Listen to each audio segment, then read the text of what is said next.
कथा में कहा था कि भगवत मिलन के लिए आवश्यक क्या है। भगवत मिलन के लिए आवश्यक क्या है? जप आवश्यक है, तप आवश्यक है, तीर्थ यात्रा आवश्यक है, गुरु दीक्षा आवश्यक है, ग्रंथों का अवलोकन आवश्यक है, परिक्रमा आवश्यक है, सब आवश्यक है, पर सबके साथ उत्साह आवश्यक है। आप गिरिराज जी की परिक्रमा तो लगाते हैं, लेकिन संपूर्ण परिक्रमा में भैया कोई स्वर दे दो, एक आदमी हो तो। परिक्रमा तो लगाते हैं, इधर देखो, यहां देखो, आप तो हमें देखो, उनको लगाना है स्वर। गिरिराज जी की परिक्रमा तो लगा रहे हैं, लेकिन परिक्रमा में ये चिंतन चल रहा है कब पूरी हो, कब पूरी हो। अभी शुरू ही हुई है, तब से ये चल रहा है कब पूरी हो।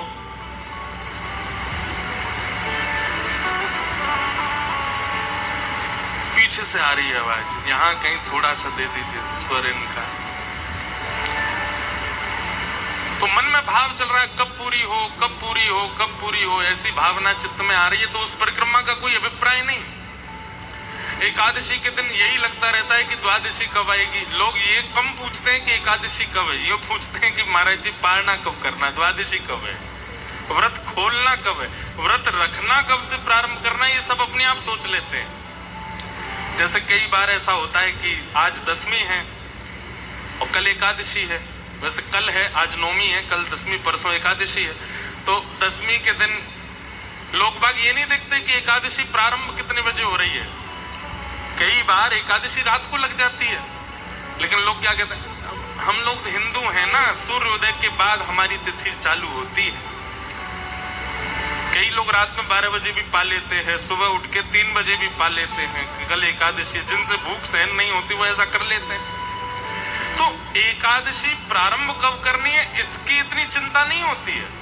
वो तो सुबह जब उठेंगे तब से एकादशी है, लेकिन पूरी कब करनी है इसका विचार जरूर कर लेते हैं। ऐसी एकादशी काम की नहीं जिसमें आपको भार लगता हो एकादशी धरने में। एकादशी कौन सी श्रेष्ठ कि जिस दिन दसवीं आवे उस दिन इतने उत्साह और इतने उत्सुक हैं कि कल एकादशी है, कल तो और दिन से ज्यादा ठाकुर जी का स्मरण करना है, कल तो और दिन से ज्यादा भगवत स्मृति करनी है। साधन सब एक तरफ है, पर उन साधनों में यदि उत्साह का पुट नहीं लगाया गया है तो वो साधन भगवत प्राप्ति नहीं कराएगा। और सुबह से हम बैठे हैं, 8 बजे से 9 बजे से दीक्षा दे रहे हैं। हमसे भी पहले से लोग बाग यहाँ बैठे, 6 बजे से बैठे, एक अन्न का दाना खाया नहीं, ना उन्होंने ना हमने। यहाँ दीक्षा दिए, दीक्षा देकर के हम दौड़ के गए, स्नान करके कपड़े बदले, तुरंत यहाँ आए। हालत खराब हो जाती है व्यक्ति की, इतना परेशान हो जाता है, इतना थक जाता है। लेकिन क्यों बैठे हैं, क्यों इतने आनंद में हैं, क्यों कथा चल रही है, क्यों सुख मिल रहा है? उत्साह। चाहे जन्माष्टमी हो, चाहे राधाष्टमी हो, चाहे एकादशी का व्रत हो, चाहे नवरात्रि के व्रत हो, चाहे घर में कोई आप हिंडोला उत्सव कर रहे हैं, पल्ला उत्सव कर रहे हैं, फूल बंगला उत्सव कर रहे हैं, उसमें व्यवस्था कितनी अच्छी की गई है ये प्रधान नहीं है, आप उत्साहित कितने हो। एक पद मुझे बहुत प्रिय लगता है ना, नैनन सोमग छारू मेरे, नैनन सोमग छारू। कितना सुंदर भाव है, ये उत्साह की पराकाष्ठा है। सबरी क्या कर रही है? सबरी को राम जी से मिलने में वर्ष तो बहुत लगे, पर राम जी जब मिले तो ऐसे मिले जैसे किसी से नहीं मिले। क्यों? क्योंकि सबरी की भक्ति में उत्साह की प्रधानता बहुत है। लेखक कह रहे हैं, जामग मेरो प्रियतम आवे, जामग मेरो प्रियतम आवे, जामग। गाइए,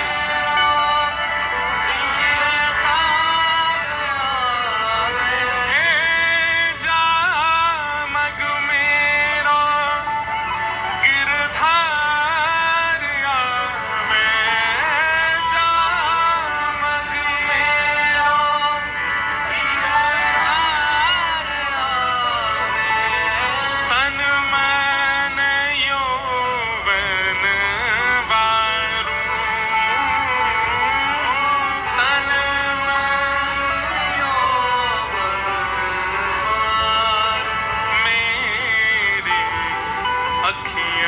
सोमग झार मेरी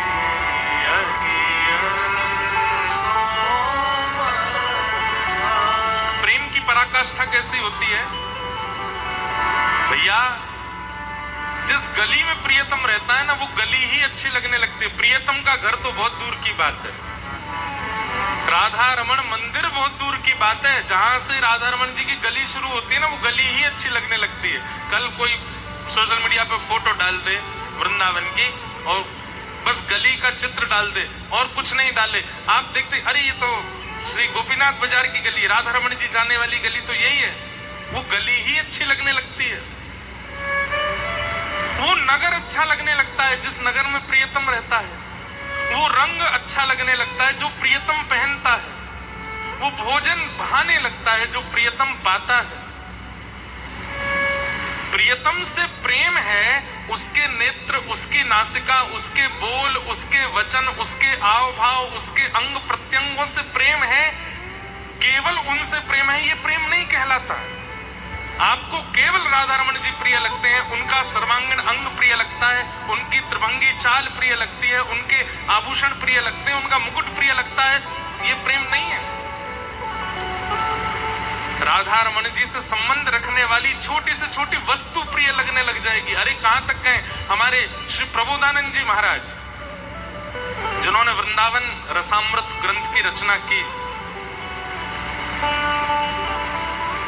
वे तो कहते हैं कि वृंदावन की सीमा के भीतर से चेंटी भी आती है ना, तो उसको भी प्रणाम करते हैं। बोले क्यों? बोले वृंदावन से आ रही है, ये भी प्रणाम।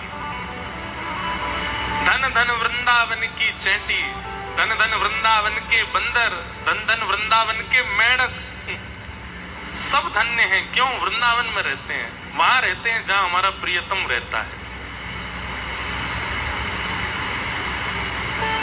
कई बार ऐसे लोग मिलते हैं,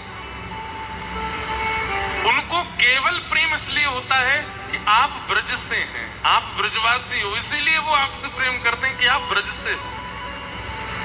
और यही प्रीति की रीत है। केवल हमारा प्रियतम प्रिय है, वो प्रेम संसारी हो सकता है, लेकिन प्रियतम से संबंध रखने वाली हर वस्तु उतनी ही प्रिय है जितना प्रियतम, ये प्रेम कहलाता है। वो गली प्रिय लगती है, वो नगर प्रिय लगता है, वो रंग प्रिय लगता है, वो वस्त्र प्रिय लगता है जिसका संबंध ठाकुर जी से। क्या कह रहे हैं लेखक? जामग मेरो गिरधर आवे, जिस मार्ग से मेरे ठाकुर जी आवे, उस मार्ग पे तन मन यौवन वारू, मेरी पलकन सो मग झारू। मग मतलब रास्ता, ये प्रेम है।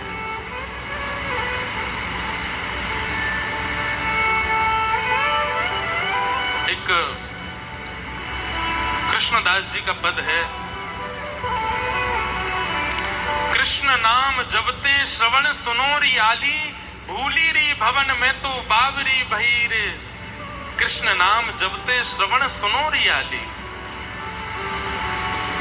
दूर कहीं मधुमंगल श्रीदामा ठाकुर जी को पुकार रहे हैं, अरे कन्हैया, अरे लाला, अरे गोपाल, जल्दी चल, गैयान को घेर के चलो चल, संजा है गई है, यशोदा मैया तेरी बात निहार रही है। तो दूर मधुमंगल श्रीदामा के मुख से निकलने वाले कृष्ण नाम को जब यमुना तट पर बैठी हुई गोपी जल भरती हुई सुन लेती है, रसिक जन वर्णन करते हैं कि वो गोपी वहीं मूर्छित हो जाती है। किसी अन्य से कृष्ण नाम सुनकर के ये स्थिति हो जाती है उसकी। प्रेम की पराकाष्ठा देखो,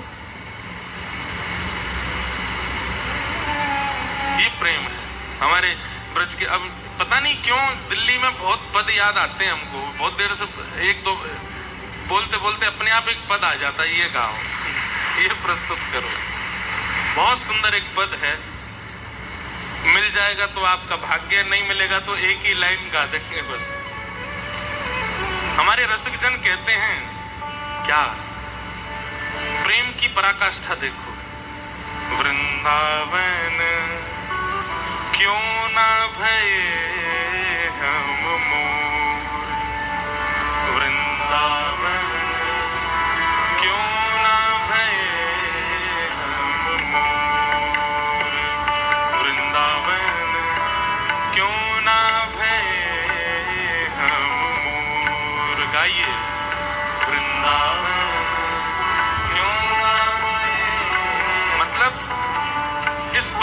आचार्य चरण कह रहे हैं कि हम मानव क्यों बन गए, इससे बढ़िया तो हम वृंदावन के मोर बन गए होते।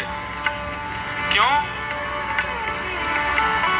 करत निवास गोवर्धन ऊपर, करत निवास गोवर्धन ऊपर, करत निवास गोवर्धन ऊपर, करत निवास गोवर्धन ऊपर, करत निवास गोवर्धन ऊपर, करत निवास।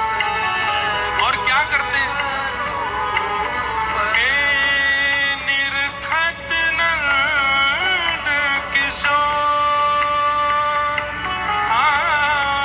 निरखत नंद किशोर।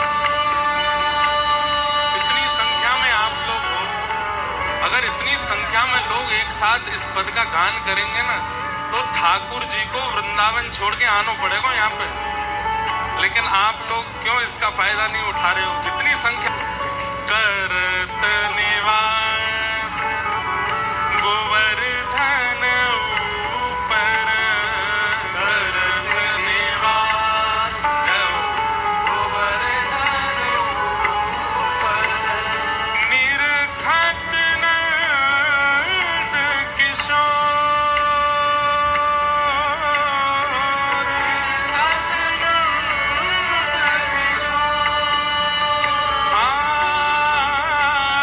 निरखत नवल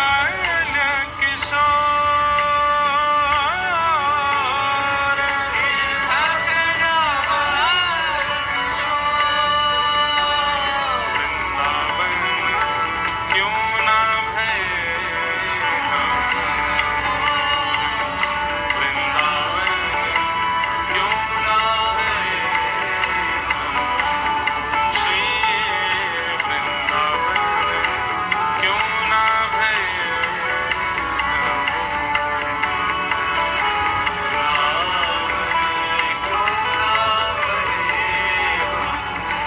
और क्यों ना भय वंशी कुल सजनी, क्यों ना भय वंशी कुल सजनी, क्यों ना भय वंशी कुल सजनी, क्यों ना भय वंशी कुल सजनी। क्या करते? अधर पिबता घन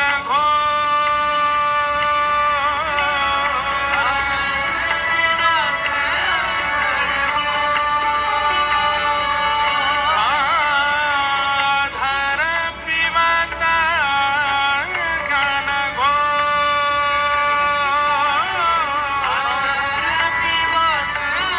घन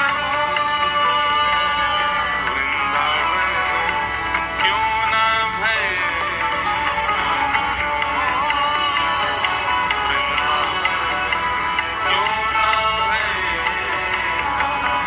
श्री वृंदावन क्यों ना भय,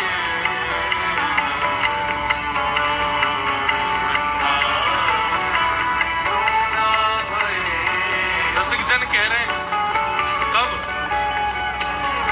श्री परमानंद दास जी ठाकुर जी का दर्शन कर रहे हैं और दर्शन करते हुए कह रहे हैं कि अरे ये मोर कितने भाग्यशाली।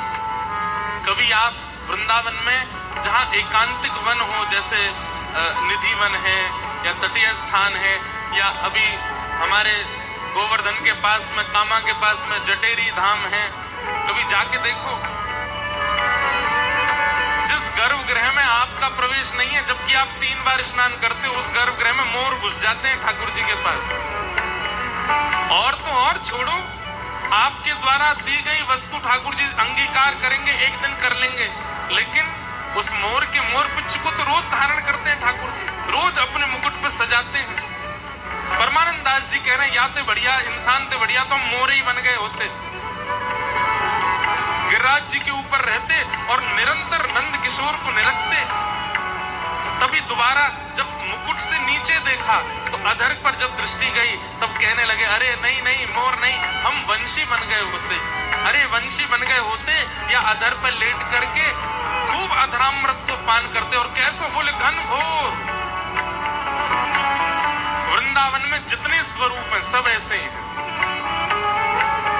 ठाकुर जी ने इतना सुख किसी को नहीं दिया जितना वंशी को देते हैं। 24 घंटा उसको अपने अधर पर धारण करके रखते हैं।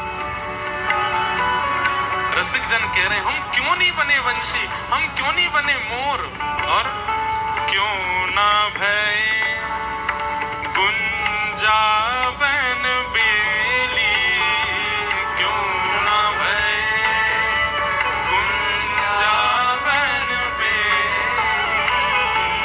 क्यों ना भय गुंजावन बेली, क्यों ना भय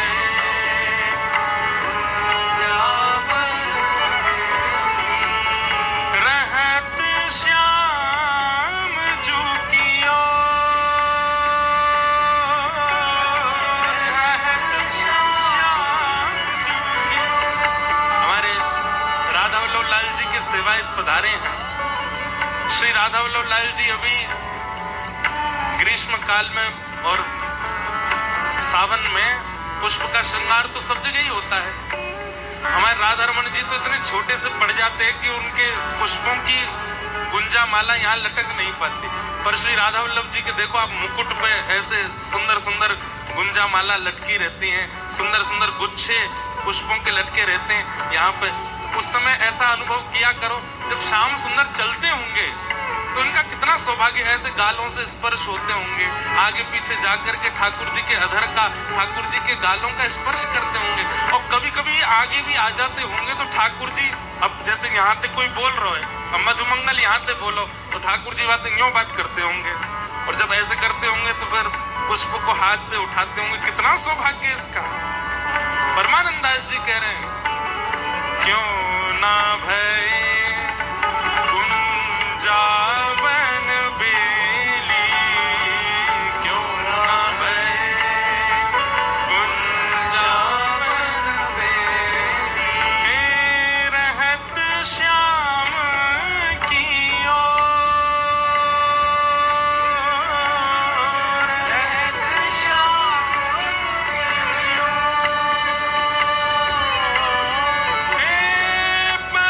परमानंद दास को ठाकुर, परमानंद दास को ठाकुर, स्वर निकालो, परमानंद दास को ठाकुर, परमानंद दास को ठाकुर, गोपिन को चित छोर, गोपिन को चित छोर, हाँ गोपिन को चित छोर, गोपिन को चित छोर। श्री वृंदावन क्यों ना भय,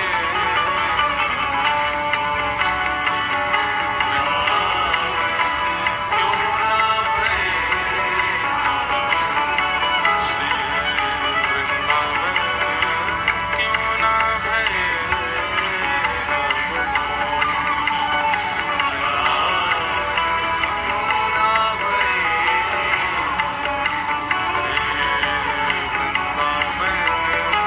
क्यों ना भय,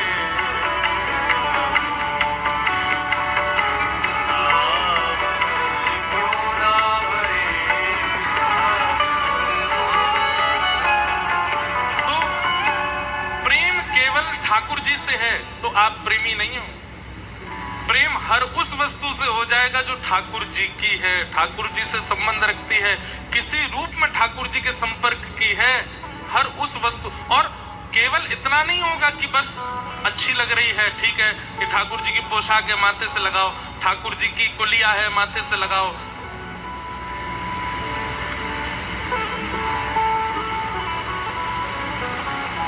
एक बात कहें, ठाकुर जी की कोई वस्त्र प्रसादी आपको कभी मिलती है, इत्र प्रसादी मिलती है, उस सब का प्रयोग तो सब जानते हैं, पर जैसे हमारे श्री राधा रमण जी की कभी कुलिया मिलती है प्रसाद में, और कुलिया तो लोग पा लेते हैं, और जो बाहर की जो कुलिया है, हमको कभी कभी बहुत कष्ट होता है उसको कहीं विसर्जन करने में। मैंने किसी आचार्य से पूछा तो नहीं इसके बारे में, लेकिन एक चरित्र मैंने पढ़ा था, वहां मुझे इसका उत्तर मिला। क्योंकि कुलिया कहीं ना कहीं ठाकुर जी के सन्मुख पधराई गई है। पुजारी जी, हमारे गोस्वामी जी भीतर से लेके आते हैं, गर्भगृह से लेके आते हैं कुलिया। तो कुलिया का कितना बड़ा सौभाग्य है, वो मिट्टी के पात्र का, वो राधा रमण जी के पास से आया है। हमारे राधा वल्लभ जी की जब प्रसादी आती है, कड़ी भोग हो, खीर भोग हो, सब कुल्हड़ में आता है, मिट्टी के बर्तनों में आता है। अब उसको विसर्जित करने में कभी कभी बड़ा कष्ट होता है, क्या करें? दो क्रिया कर सकते हैं, और ये हमको उत्तर मिला था श्री माधवेंद्र पुरी दास जी के चरित्र में, जिनके लिए भगवान ने खीर की चोरी की, खीर चोरा गोपीनाथ। तो कहते हैं कि जब खीर चोरा गोपीनाथ जी ने खीर चुरा करके माधवेंद्र पुरी दास जी को भिजवाई, तो माधवेंद्र पुरी दास जी ने खीर तो पाई, वो कुल्हड़ अपनी जेब में धर लिया, और रोज उस कुल्हड़ के एक तिनका को पाते थे, रोज उसको पाते थे। और कभी अगर मन होता तो उसके ज्यादा से तिनका को टुकड़ा को लेके घिस देते, जैसे ब्रज रज लगाते हैं ऐसी उसकी थोड़ी सी रज जैसी बन जाती, और उसको ऐसे चंदन की तरह यहाँ पधरा लेते। तो कभी ठाकुर जी की प्रसादी अगर ऐसे पात्रों में मिलती है तो उसको भी विसर्जित मत करो, उसको कहीं ना कहीं व्यवस्थित कर दो। दोना मिलते हैं, पत्तल मिलते हैं, उनको आप पूरा सुखा करके, उसको पूरा चूरा बना करके अपने घर में जो गुलदस्ता है या अपने घर में जो जहाँ पे पेड़ पौधे लगे हैं वहां उनको पधरा दो। उनको वहां मत पधराइए जहां दुनिया भर की जूठन कूटन डाली जाती है। इतने प्रेम से ठाकुर जी की वस्तु, अब प्रेम यदि ठाकुर जी से हुआ है तो एक एक वस्तु से होगा तभी। और जाको ऐसो ही है कोई, बस राधा वल्लभ जी प्रिय लग रहे हैं, बिहारी जी बढ़िया लग रहे हैं, तो फिर बात तो कहीं समझानो, उन्हें देख के राजी हेले करो। कई लोग ऐसे हैं, वो ब्रजवासियों को 10 गाली देते हैं, ब्रजवासी ऐसे, ब्रजवासी ऐसे, हमें तो बिहारी जी के दर्शन करने, तुम पीछे भागो, ब्रजवासियों ने ऐसा कर रखा है। अरे ब्रजवासी ने प्रेम ना भयो तो ठाकुर जी से कैसे? आपको हो गया होगा, ठाकुर जी को आपसे नहीं हुआ है। ठाकुर जी को आपसे प्रेम होगा तो आपको ठाकुर जी के संबंध की हर वस्तु प्रिय लगेगी, चाहे जो। वृंदावन क्यों ना भय हम मोर, वृंदावन परमानंद दास को ठाकुर, परमानंद दास को ठाकुर, गोपिन को चित चोर,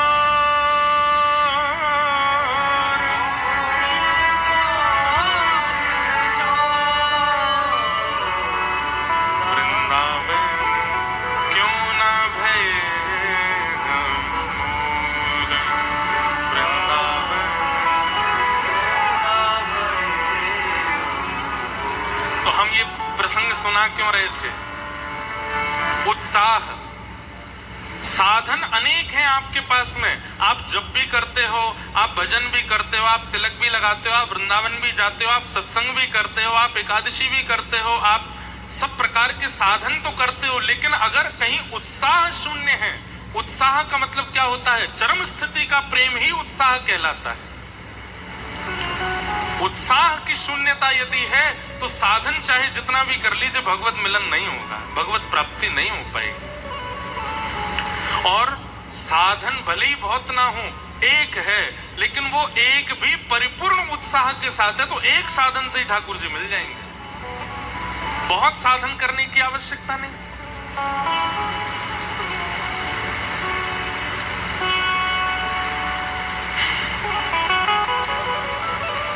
तो आप सबके उत्साह को प्रणाम। इतनी देर से आप लोग बैठे हैं, इसलिए हम कह रहे थे उत्साह प्रधान होना चाहिए। लेकिन ये उत्साह यहीं नहीं दिखना चाहिए आपका। किसी की भी कथा में जाओ, कहीं भी जाओ, वृंदावन से संबंध की किसी भी स्थिति में पहुंचो, ये उत्साह ऐसा ही होना चाहिए जैसा यहाँ। बोलो वृंदावन बिहारी लाल की। आइए अब कथा क्रम में प्रवेश करें। 88,000 सौनकादि ऋषियों ने सूत जी महाराज से 6 प्रश्न किए। किम श्रेय शास्त्र सारः क स्व अवतार प्रयोजनम, किम कर्म के अवतारश्च धर्मः कम शरणम गतः। और इन 6 प्रश्नों में ही भागवत की कथा। आज भी कई प्रश्न मेरे पास में आए हैं, हम कल ही वाले नहीं पढ़ पाए अभी, तो आज वालों का उत्तर इतनी जल्दी कैसे दें। पर अभी बीच में अगर अवसर मिलेगा तो मैंने प्रश्न पढ़ लिए हैं, अनुकूल जब समय आएगा तो मैं उसका उत्तर दूंगा। 6 प्रश्न किए और सौनकादि ऋषियों ने सूत जी से कहा कि भगवान, मानव कल्याण का साधन बताते हुए भागवत का विषय हमारे सामने प्रस्तुत कीजिए। सूत जी महाराज ने पहले अपने गुरुजनों को प्रणाम किया और गुरु को प्रणाम करने के बाद यहां से वे कहना प्रारंभ करते हैं। भागवत की महिमा बताते हुए, सत्संग की महिमा बताते हुए सूत जी महाराज एक बहुत अच्छी बात कहते हैं। ये सबके सुनने योग्य बात है, ध्यान से सुनिएगा। स वै पुंसां परो धर्मो यतो भक्तिरदोक्षजे अहैतुक्य प्रतिहता ययात्मा संप्रसीदति। धर्मस्वनिष्ठितः पुंसां विश्वक्सेन कथासु यः नोत्पादयेदधिरतं श्रम एव हि केवलम्। 2 बातें यहाँ सूत जी महाराज कह रहे हैं। पहली बात, समस्त प्राणी मात्र का एक परम धर्म है। धर्म अलग बात है, परम धर्म अलग बात है। कल भी मैंने इस बारे में थोड़ा विस्तार किया था कि धर्म कहते हैं जहां शरीर प्रधान क्रिया है, और परम धर्म कहते हैं जहां आत्मा प्रधान क्रिया है। समझ रहे हैं बात को? आप लोग बैठ के कथा सुन रहे हो, बताओ ये धर्म है कि परम धर्म है? क्या है? धर्म है, परम धर्म। क्यों? क्योंकि यहां शरीर की व्यवस्था प्रधान नहीं है। शरीर की व्यवस्था प्रधान होती तो आप ऊपर कुर्सी पे बैठना प्रेफर करते, सोफा पे बैठते। हो सकता है बैठने तो सभी आए होंगे, जगह नहीं मिली किसी को तो नीचे बैठना पड़ गया सबको। लेकिन फिर भी नीचे आप लोग बैठे हैं, फिर भी आपका मुखमंडल प्रसन्न है। क्यों? क्योंकि कथा मूल रूप से आप शरीर की व्यवस्था से नहीं, आत्मा की व्यवस्था से सुनने आए हो, इसलिए ये परम धर्म है। ऐसे गिरिराज जी की परिक्रमा, वो शरीर, वो धर्म नहीं है, वो परम धर्म है। क्योंकि वहां शरीर की बात देखो तो शरीर तो चाहता ही नहीं करना, आत्मा चाहती है, हृदय चाहता है। तो परम धर्म हर उस वस्तु को कहते हैं जहां हृदय प्रधान होता है, आत्मा प्रधान होती है। लेकिन यहां पर सूत जी महाराज कह रहे हैं प्राणी मात्र का परम धर्म है क्या? यतो भक्तिर अधोक्षजे। और कैसी भक्ति? बोले अहैतुकी। अहैतुकी भक्ति किसको कहते हैं? चाहे जो हो जाए आपकी भक्ति टूटे ना। चाहे जैसी स्थिति, जैसी परिस्थिति, जैसी व्यवस्था, जैसी अनुकूलता, प्रतिकूलता ठाकुर जी प्रकट कर दें, लेकिन आपके हृदय का भाव ठाकुर जी से टूटे ना, उसे कहते हैं अहितुकी भक्ति। कई लोगों के साथ में ऐसा होता है कि अगर प्रतिकूल व्यवस्था हो जाती है, प्रतिकूल समय आ जाता है, तो वो ठाकुर जी की भक्ति छोड़ देते हैं। हाँ, तुम अच्छा कर कहाँ रहे हो हमारे साथ जो हम आपको भजें? सब बुरा ही बुरा कर रहे हो और फिर ऊपर से चाहते हो हम आपको भजें भी। ये अहेतुकी भक्ति नहीं। अहेतुकी भक्ति का तो तात्पर्य है, हे नाथ चाहे आप जो कर लो, हम आपके भाव को छोड़ने वाले नहीं हैं।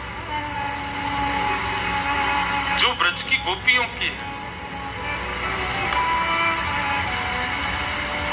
श्री चैतन्य महाप्रभु ने शिक्षाष्टक गाया है और अभी मैं खोल लेता हूं। शिक्षाष्टक में एक श्लोक चैतन्य महाप्रभु कहते हैं।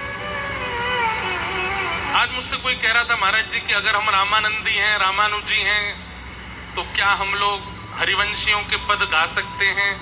हम हरिदासियों के भाव सुन सकते हैं? हम गौड़िया? अरे सब हमारी है भैया, सब सुनो, सबको गाओ।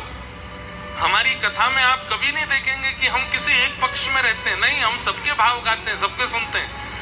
इसलिए आपका भी यही नियम होना चाहिए, जिससे ठाकुर जी प्रिय लगे, जिससे ठाकुर जी रीझ जाएं, वो गाना ही गाना है,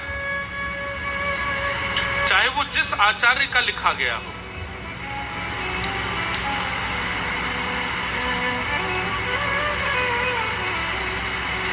तो शिक्षाष्टकम में एक गोपी भाव को प्रस्तुत करते हैं श्री चैतन्य महाप्रभु। और वहां आप निवेदन करते हुए कहते हैं कि हे नाथ,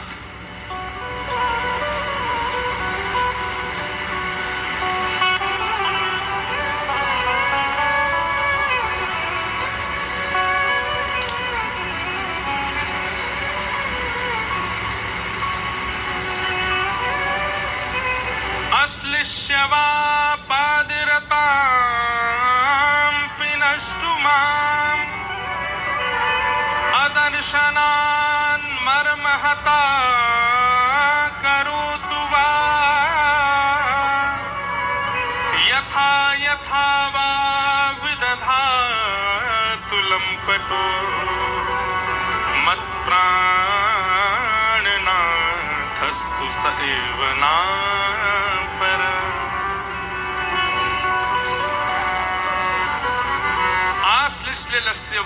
पादरताम पिनष्टु माम।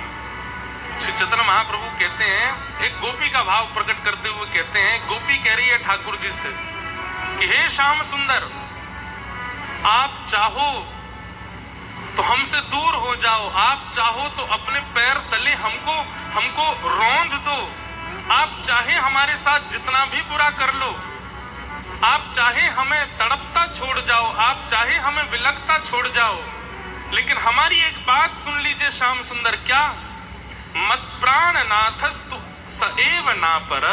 मेरे प्राणनाथ आप ही रहोगे, आप ही रहोगे, आप ही रहोगे।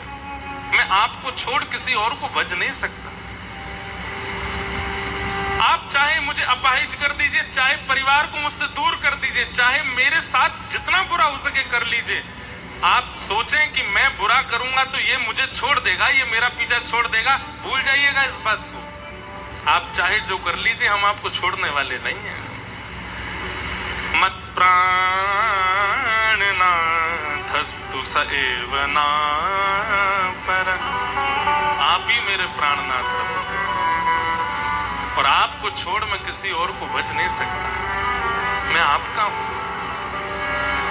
इस स्थिति को, इस भाव को कहते हैं अहेतुकी भक्ति। क्या कहते हैं? क्या बोलते हैं? और यही अहेतुकी भक्ति कहलाती है परम धर्म। जैसा मैं चाहूं वैसा हरि करें, ये प्रेम नहीं हो सकता। जैसा हरि चाहें कर लें, मैं उसमें प्रसन्न हूं, ये प्रेम है।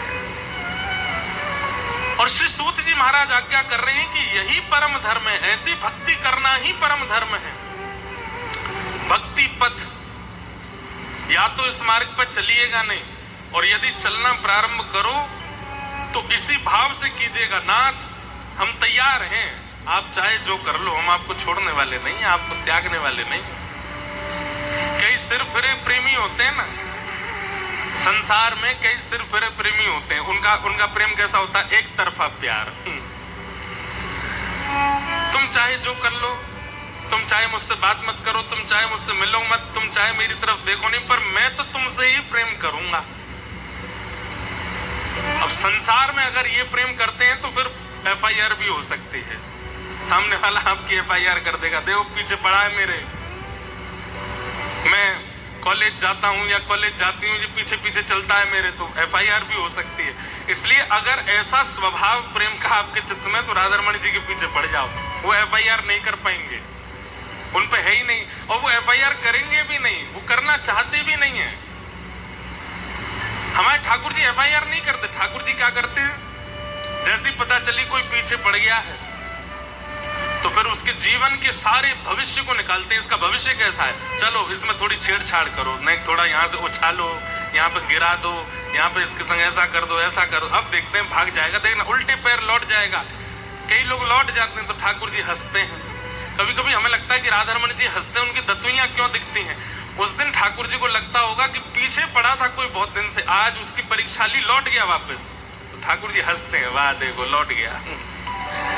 और कभी कभी जोर से हंसते हैं, तो इसलिए हंसते होंगे कि किसी की खूब परीक्षा ले ली फिर भी छोड़ के नहीं गया, तो ठाकुर जी और प्रसन्न होते हैं, ये है पक्का, दे सामने खड़ा है अभी भी। इसलिए एक बात तो याद रखिएगा, अगर भक्ति का पथ चुना है तो तूफान तो बहुत आएगा, बस छोड़िएगा नहीं ठाकुर जी को। उसे ही प्रेम कहते हैं, वही प्रेम की चरम अवस्था है। सवै पुंसां परो धर्मो यतो भक्ति रुक्षजे अहै तुक्य प्रतिहता ययात्मा संप्रसीदति।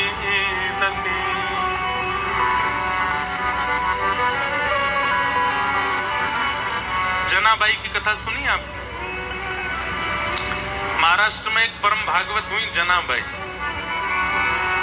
उनकी कथा कई बार सुनाई है मैंने, लेकिन जनाबाई के साथ में ठाकुर जी ने कैसी लीला की सुनो। जनाबाई श्री नामदेव जी के घर पर रहती थी। नामदेव एक महाराष्ट्र के बहुत बड़े संत हुए, तो नामदेव जी के यहाँ रहती थी। पूरे दिन तो नामदेव जी के घर में सेवा करती थी।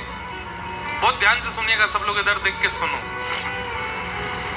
पूरे दिन तो नामदेव जी के यहाँ सेवा करती थी, और शाम को नामदेव जी कीर्तन करते थे, और उस कीर्तन में असंख्य वैष्णव नृत्य करते थे, लेकिन एकमात्र जनाबाई को ठाकुर जी दिखाई देते थे। नामदेव जी जब कीर्तन करते तो ठाकुर जी नाचते हुए आते थे और खूब जोर से नाचते थे। कहते हैं श्री जनाबाई मंदिर नहीं जाती थी, तो नामदेव जी ने एक दिन टोका, ए जना तू मंदिर क्यों नहीं जाती? बोले मंदिर वो जाए जिनको ठाकुर जी बाहर नहीं मिलते, मुझसे तो रोज मिलने आते हैं। आप जब शाम को कीर्तन करते हो, इतने सारे वैष्णव आते हैं, तब बीच में पीतांबरी पहन करके विठोबा भी आते हैं, विठल भी आते हैं और आके नृत्य करते हैं। तो सब लोग सोचते थे छोटी लाली है, ऐसी बात बनाती है, लेकिन ये वास्तविकता थी। ठाकुर जी आते थे, रोज नाचते थे। एक बार एकादशी थी, बहुत भीड़ लगती है पंडरीनाथ भगवान के दर्शन की एकादशी के दिन। तो जनाबाई आज नामदेव जी से क्या बोली, आज एकादशी है। बोले तो और दिन से आज कीर्तन थोड़ा कम कीजिएगा। बोले क्यों? बोले आप कीर्तन करोगे, विठोबा आएंगे, वो सुबह से थके हुए हैं, और आप बहुत जोर जोर से कीर्तन करोगे तो वो नाचेंगे, और वो नाचेंगे तो पहले से थके हुए और थक जाएंगे।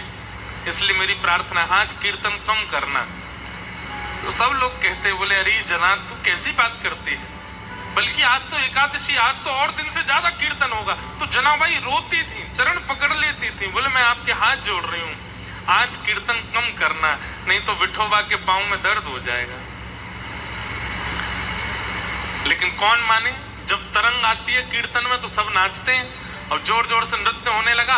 इतने में ठाकुर जी आ गए, तो जनाबाई सबके पास जा जा करके बोले मत नाचो, बैठो, आप नाचोगे तो विठोबा भी नाचेगा और उसके पांव में दर्द हो जाएगा, बैठो बैठो। सबको बैठाती। ठाकुर जी बोले ए जना तू सबको बैठा मत, नाचने दे। बोले आपके पाँव में दर्द हो जाएगा, आप थके हो सुबह से। तो ठाकुर जी कहते तू चिंता मत कर, ये जब सब चले जाएंगे मैं तेरे से पाँव दबाने आ जाऊंगा, तू मेरे पाँव दबा ली। तब भी जनाबाई कोने में बैठी बैठी रोती रहती, और जब खूब जोर से मृदंग बजती तो कान पे हाथ धर लेती, बोले आज इतनी तेज मत बजाओ, वो देखो कितनी जोर से उछलना है बेटा। जब सब चले जाते, सब सो जाते, रोती रोती जनाबाई पुकारती कब आओगे, मुझे पाँव दबाना है। तेल लेकर के बैठती, घी लेके बैठती। फिर ठाकुर जी आते रात को, और रात में जैसे ही ठाकुर जी आते जनाबाई की गोद में पाँव धर देते, ले दबा ले। तो फिर जनाबाई ठाकुर जी के पाँव दबाती, पाँव में घी लगाती, और फिर डांटती ठाकुर जी को, तुम मानते नहीं हो ना, मैं इतना मना करती हूँ आपको और उछल उछल के नाचते हो, इतनी जोर से नाचते हो। कुछ खाया आपने? ठाकुर जी बोले हाँ पूरन पूली खाई। अच्छा, और कल क्या खाया था आपने? बोले कल भी पूरन पूली खाई। और परसों क्या खाया? बोले परसों भी पूरन पोली खाई। जनाबाई बोली रोज पूरन पोली खाते हो? बोले मंदिर में यही बनता है, रोज एक सही प्रसाद बनता है। तो जनाबाई बोली मैं कुछ और बना के खिलाऊं? तो ठाकुर जी बोले बनाओ। तो जनाबाई बनाने लगी। ठाकुर जी बैठे थे तो जनाबाई बोली बैठने आए हो? बस मेरे छोटे छोटे हाथ हैं, मैं भी तो थक रही हूँ, चलो आओ मेरे साथ बनवाओ। तो ठाकुर जी सब्जी अमनिया कर रहे थे जनाबाई के साथ, ऐसी लीला करते। अब यहाँ क्या दिख रहा है आप लोगों को? अनुकूलता। ठाकुर जी अनुकूलता दे रहे हैं, लेकिन ऐसा हो ही नहीं सकता कि ठाकुर जी किसी को मिले और प्रतिकूलता ना आवे। एक दिन जनाबाई चक्की पीस रही थी, इतने में ठाकुर जी आ गए, और ठाकुर जी आकर के बोले ए जना सुन। बोले हाँ, तेरा मुझे पद बहुत अच्छा लगता है, तू पद बहुत अच्छा गाती, चल मुझे पद सुना दे। तो जनाबाई पद गा रहे थे। अब पद तो मुझे याद नहीं, मराठी भाषा का पद है, लेकिन बहुत प्यारा पद है। तो ठाकुर जी जनाबाई ऐसे चक्की चला रही है और पद गा रही है, और ठाकुर जी ऐसे हाथ की टेक लगा करके बढ़िया प्रेम से सुन रहे थे जनाबाई को। धीरे से बीच में ठाकुर जी उठे, बोले ये चक्की पीसना बंद कर, इसकी घर घर आवाज आ रही है ना, तो मुझे तेरे स्वर सुनाई नहीं दे रहे, इसको मत पीसे। तो जनाबाई बोली काम कैसे छोड़ दूंगी, काम तो पूरा करना पड़ेगा ना, और इतना ही तुमको सुनने का मन है, चलो हाथ लगाओ, तुम पीसो, मैं सुनाती हूँ। ठाकुर जी बोले ठीक है मैं पीसता हूँ। ठाकुर जी पीसने बैठे चक्की, बोले तू गा के सुना। सब लोग इधर देखो, विशेष रूप से वीवीआईपी वाले, आगे वाले, आप लोग ही बहुत डिस्टर्ब करते हो, इधर देखो। ठाकुर जी चक्की चला रहे हैं, जनाबाई गा रही है। अब गाते गाते जना क्या हुआ, ठाकुर जी इतने आभूषण पहन के गए थे, वो आभूषण चक्की से टकरा रहे थे, तो उनमें से आवाज आ रही थी। तो जनाबाई नहीं गा पा रही थी, तो जनाबाई बोली मैंने चक्की छोड़ी तो क्या आप भी कम हल्ला नहीं कर रहे? इतना सारा गहना पहन के आते हो, छम छम छम छम आवाज करते हैं ये सब, इनको उतार दो।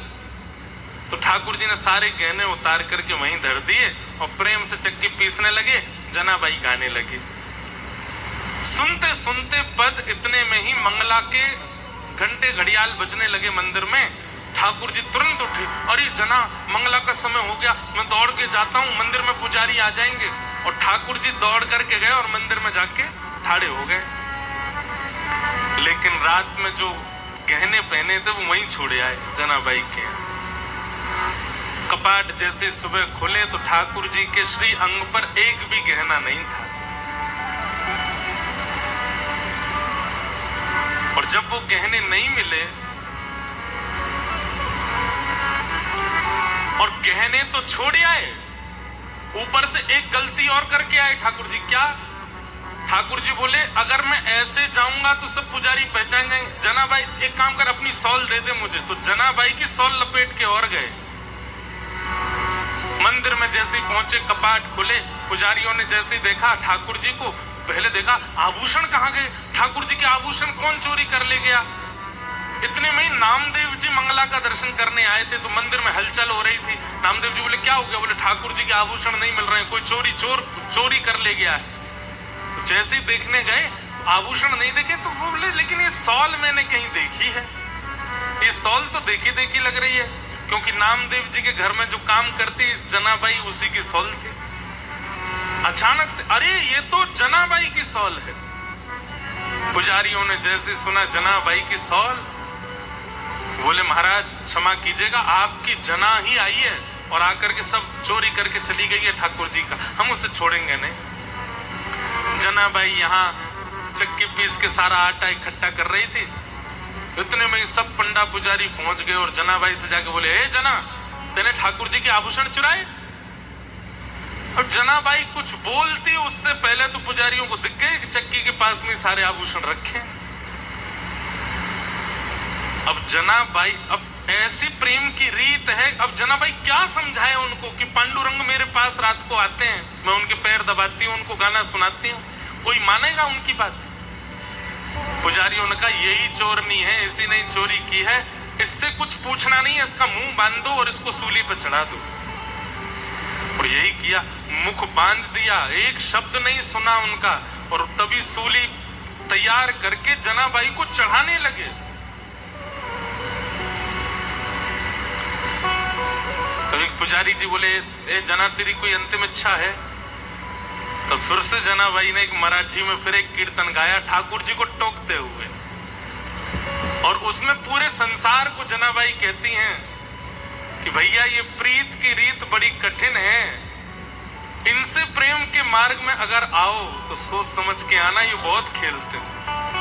आज मैं ऐसी स्थिति में लाके खड़ी कर दी हूं, कहां रात में आकर के मेरे साथ में खेलते हैं, मेरे साथ भोजन करते हैं, मेरे पद सुनते हैं, और अब मुझ पर ही चोरी का इल्जाम लगा के सूली पे चढ़वा रहे हैं और खुद मंदिर में अपनी पूजा करवा रहे हैं, देखने तक नहीं आ रहे मेरी ओर। अरे संसार के लोगों, वैसे प्रेम करना हो तो इनसे ही करना, लेकिन इनसे प्रेम करो तो बड़े सोच समझ के करना, ये खेलते बहुत है। ये उस मराठी पद का ये भाव है। और जनाबाई सब पुजारियों के आगे बोली, मैं सफाई नहीं देना चाहती, मैं क्या बताऊं आपको कि मेरे साथ क्या हुआ, मैं बस उन स्मृतियों को हृदय में धारण कर लेती हूँ जो पांडुरंग ने मुझे दिए हैं, और उनके साथ में जाना मंजूर समझूंगी। और सूली पर चढ़ा दिया। जैसे ही सूली उनके गले में लटकाई और पीछे से उसको कस करके बस खींचने ही वाले थे, इतने में ही पांडुरंग भगवान क्रोधित हो गए, और जो सूली का जो फंदा था वो तुरंत रस्सी से जल बन गया, पानी बन गया, और पानी बन करके अदृश्य हो गया। जैसे ही अदृश्य हुआ, श्री नामदेव जी महाराज तुरंत पहुंचे। उन्होंने जाकर के सब पुजारियों से कहा, बोले पांडुरंग भगवान बड़े क्रोध में हैं, मंदिर में भी बड़े क्रोध में दिखाई दे रहे हैं, वे जनाबाई को ये दंड नहीं दिलवाना चाहते, निश्चित ही कोई अंतरंग लीला है। अरे इतने घेराबंदी में ठाकुर जी रहते हैं, ये छोटी सी लाली कैसे चली जाएगी अंदर, तुमने सोचा? अरे तो ये आभूषण यहाँ कैसे आ गए? बोले तुम ये सोच सकते हो कि ये छोटी सी बालिका ताला तोड़ के भीतर जा सकती है, ये क्यों नहीं सोच सकते कि वो परब्रह्म भगवान इसके पास आए होंगे और अपने आभूषण छोड़ के चले गए होंगे? ये विचार क्यों नहीं करते? लेकिन बंधुओं, उसके बाद जनाबाई बड़ी हताश हो गई, सबने क्षमा मांगी, लेकिन जनाबाई बोली नहीं, अब पांडुरंग मुझे बुला रहे हैं और मैं जा रही हूं। और तुरंत वहां से निकली, पीछे लोग भागे, लेकिन फिर वो दिखाई नहीं दी। ठाकुर जी उनको लेकर के प्रस्थान कर गए। तो भैया ये सावधानी रखना कि ठाकुर जी प्रेम में केवल अनुकूलता देते हैं तो ही आप प्रेम करो, नहीं, ठाकुर जी प्रतिकूलता भी देते हैं, और आपको दोनों सहने के लिए तैयार रहना पड़ेगा, दोनों में अपने आप को तैयार रखना पड़ेगा। ठाकुर जी जैसी स्थिति दें वो सब स्वीकार करो।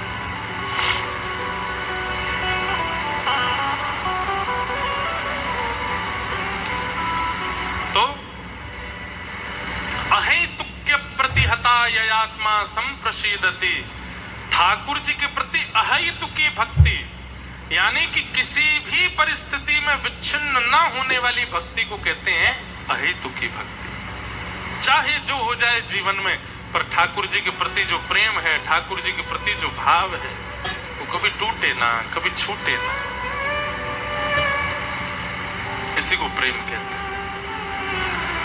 सूत जी महाराज कहते हैं कि धर्मस्वनिष्ठितः पुंसां विश्वक्सेन कथासु नोत्पादयेदधिरतिं श्रमेव हि केवलम्। बहुत अच्छी बात है। हमारे द्वारा किए गए व्रत अनुष्ठान नियम उनको ठाकुर जी ने स्वीकार किया है, इसका प्रमाण क्या है? आप जो कुछ भी अपने जीवन में साधन करते हो, उस साधन को ठाकुर जी स्वीकार करते हैं, इसका प्रमाण क्या है? तब यहां सूत जी महाराज कह रहे हैं, जहां कहीं भी ठाकुर जी की मंगल कथा चल रही हो, वहां जाके बैठना और बैठ करके अनुभव करना। यदि आपका मन लगे, यदि आपका सत्संग सुनने में भाव आने लगे, आपके नेत्र सजल होने लग जाएं और समय पूरा होने पर ऐसा लगने लगे, अरे इतनी जल्दी समय पूर्ण क्यों हो गया, यदि ऐसी भावनाएं आपके चित्त में सत्संग सुनते सुनते प्रकट होने लग जाए, तो समझो ठाकुर जी आपसे प्रसन्न है। लेकिन सत्संग में जाकर के भी यही लग रहा है कि बस कब पूर्ण हो, कब चलें, कब जाएं, अब गर्मी लग रही है, कब निकलेंगे यहाँ से, बाहर प्रसाद क्या मिलेगा, क्या, इस प्रकार की भावना यदि आ रही है तो समझो ठाकुर जी आपके साधन से प्रिय नहीं है, प्रसन्न है। और ये मैं नहीं कह रहा हूँ, सूत जी कह रहे हैं। कई लोग कह सकते हैं आप कथा करते हो इसलिए बोल रहे हो। आप सत्संग में रति होना, सत्संग में रुचि होना, ये ठाकुर जी की प्रसन्नता का एक प्रमाण है कि ठाकुर जी आपसे प्रसन्न है। आज रविवार है, कल सोमवार है, कल ठाकुर जी का जन्मोत्सव है कथा में। अब कथा सुनने के लिए कई लोग मैंने देखे, कोई झूठ बोल करके आए हैं, कोई भाग के आए हैं, कोई कैसे आए हैं, कोई टेम्पो पकड़ के आए हैं, कोई कहीं से आए हैं, बस जैसे भी पहुंचना है, कथा सुननी है। क्यों? अच्छी लगती है, मन में भाव आता है, प्रिय लगता है। ये समझो इस प्रकार के लोग जो हैं उनसे ठाकुर जी प्रसन्न है। बगल में ही घर है, 10 कदम पे घर है, फिर भी सोच रहे हैं कथा तो 7 दिन होनी है, एक दिन चले जाएंगे। इस प्रकार की भावना है आपके चित्त में, तो ठाकुर जी प्रसन्न नहीं है, प्रिय नहीं है। सत्संग की बात सुनते ही मन ऐसा होने लगे कि नहीं नहीं, मुझे जाना ही है, मुझे श्रवण करना ही है। ऐसी प्रीति सत्संग के प्रति होना। हम कह रहे हैं यहां आकर के सुनना, इसी को ही मत मानो। YouTube पे सबके यहाँ कथा आती है, तो जैसी पता अभी कथा चल रही है कहीं पे, या महाराज जी का कोई प्रवचन आ रहा है, हमें वो सुनना है, आज महाराज जी क्या बोले हैं, आज क्या भाव कहा, और उसको सुनने के लिए अलग जाके बैठे, तुरंत कान में लगाया, सुनने लगे। इस प्रकार उसके लिए जब आप व्याकुल होते हो, सत्संग के प्रति होने वाली व्याकुलता इस बात का प्रमाण है कि ठाकुर जी आपसे प्रसन्न है। इसीलिए ठाकुर जी प्रसन्न होकर के अपनी कथा प्रदान करते हैं। कई लोगों को दर्शन में रुचि होती है, प्रसाद में रुचि होती है, लेकिन कथा में रुचि नहीं होती। कथा में रुचि ना होना इस बात का प्रमाण है कि ठाकुर जी आपसे प्रसन्न नहीं है। श्री प्रहलाद जी महाराज जब नवदा भक्ति का वर्णन करते हैं तो सबसे पहले नाम लेते हैं, 9 भक्तियों में सबसे पहली भक्ति क्या है? श्रवणम कीर्तनम विष्णु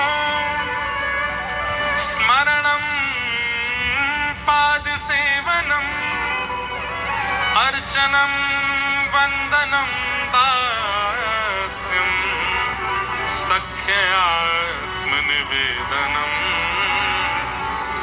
बाकी सब भक्ति बाद में है, सबसे प्रथम भक्ति है श्रवणम, सुनना। हम आपसे निवेदन करके कह रहे हैं कुछ दिनों तक वृंदावन मत जाओ, आपको अवसर भी मिले तो भी मत जाओ, लेकिन उन कुछ दिनों तक केवल श्रवण करते रहो। खूब कथाएं सुनो, खूब लीलाएं सुनो, खूब ब्रज के भाव सुनो, खूब पदों का गान करो। दिल्ली में बैठ के, बंबई में बैठ के, दूर दूर रह के वृंदावन से खूब सत्संग करो। आप अनुभव करेंगे, आप जहां रहते हैं ना वहीं वृंदावन का अनुभव होने लग जाएगा। वृंदावन सत्संग के प्रभाव से वहीं प्रकट होने लग जाएगा। श्री हितवंश महाप्रभु ने विठल दास जी के लिए प्रकट कर दिया था वृंदावन, तो जूनागढ़ में ही वृंदावन के दर्शन होते थे।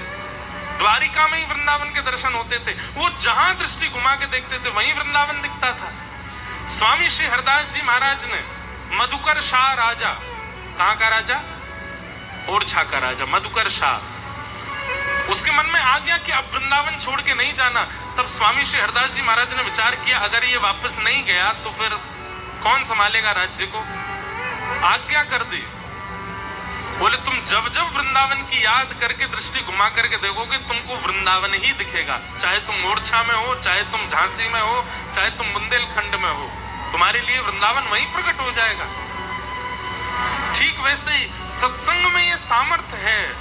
आप जहां रहते हैं आप केवल सत्संग भाव में रहिए, करते रहिए, श्रवण करते रहिए। करते करते श्रवण ऐसा होगा, मन इतना पवित्र हो जाएगा, शुद्ध हो जाएगा विचार, कि जब नेत्र खोल करके देखेंगे तो ये अनुभव ही नहीं होगा कि आप दिल्ली में हैं। ऐसा लगेगा कि यही तो वृंदावन है, यही तो श्री धाम है। ये सत्संग का प्रभाव। इसलिए कहते हैं सत्संग में रुचि होना ठाकुर जी की प्रसन्नता का प्रतीक है। ठाकुर जी आपसे प्रसन्न हैं।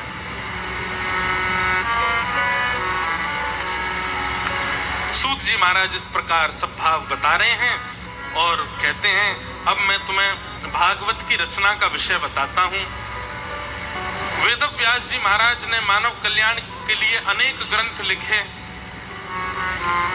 लेकिन तब वेदव्यास जी महाराज के चित्त में आया कि अभी मैंने जितने भी ग्रंथ लिखे हैं उनसे मेरे हृदय को तृप्ति का अनुभव नहीं होता, संतुष्टि का अनुभव नहीं हो रहा है। ऐसा क्या लिखूं जिससे मुझे संतोष हो जाए। तब नारद जी महाराज आए और नारद जी महाराज ने आकर के कहा कि आपने इतना कुछ लिख दिया फिर भी आपको संतोष नहीं हुआ। बोले यही तो बात है, इतना कुछ करने के बाद भी असंतुष्टि क्यों है? असंतुष्टि का मतलब क्या होता है? सब लोग इधर देखो, ध्यान से सुनो। कई बार आप खूब भक्ति करते हो फिर भी आपके चित्त को संतुष्टि नहीं होती। आप खूब मेहनत करते हो अपने काम में फिर भी आपको संतोष नहीं होता। खूब धन कमा लेते हो फिर भी आपको संतुष्टि नहीं होती। खूब नाम यश वैभव ऐश्वर्य कमा लेते हो फिर भी आपको संतोष नहीं होता। सामने वाला व्यक्ति आपके लिए सब कुछ कर देता है लेकिन फिर भी आप उससे राजी नहीं होते। ये असंतुष्टि का कारण चित्त में है। क्यों है? आपके अंदर ज्ञान तो है, आपके अंदर वैराग्य तो है, आपके अंदर पारिश्रम तो है, लेकिन आपके अंदर प्रेम नहीं है। जिसके चित्त में प्रेम नहीं होता वो सदैव असंतुष्ट ही रहता है।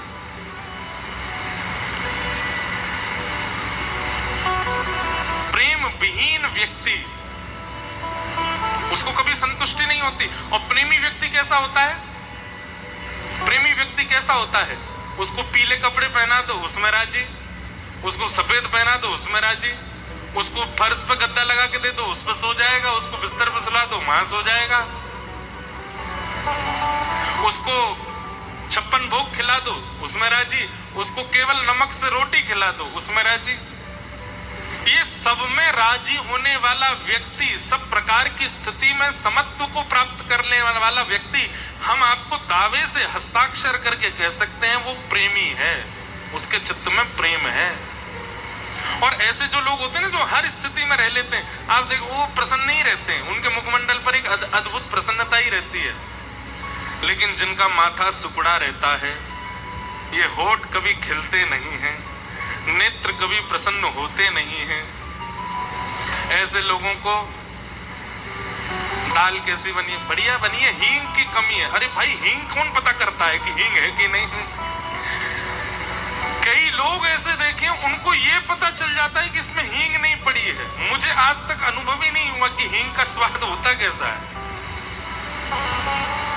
ठीक है, नमक का तो पता चल जाता है, नींबू का भी पता चल जाता है, मिर्च का तो भाई ज्यादा होगी तो पता चल ही जाएगा, पर हींग का पता चल जाता है, जीरा का पता चल जाता है, और ऐसे ऐसे पता नहीं क्या क्या वो होते हैं मसाले, उनका उनको पता चल जाता है।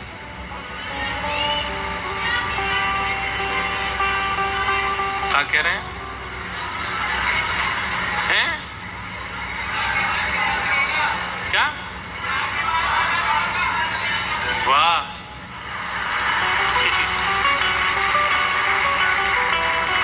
बोलूंगा नहीं सब सुन लेंगे जिनने नहीं सुना। अच्छा कुछ ऐसा नहीं कहा उन्होंने तो अब मैं क्या बोलूं, ये तो गलत बात हो गई यहाँ पर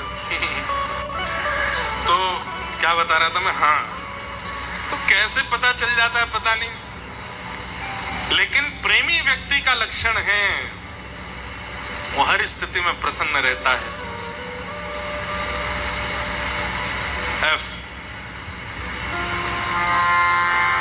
ओ मारा गिरधर लाल हारो नचायो नाचू रे, मारा गिरधर लाल हारो नचायो नाचू रे, ओ मारा नट राजा हारो नचायो नाचू रे, मारा नट राजा हारो नचायो नाचू रे, मारा गिरधर लाल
चोखा मिले तो भी मैं आपको भोग लगाऊंगा। और कभी ऐसा मिल जाए कि घर में रबड़ी बने, बढ़िया सुंदर सुंदर सामग्री बने, तो भी मैं भूलूंगा नहीं।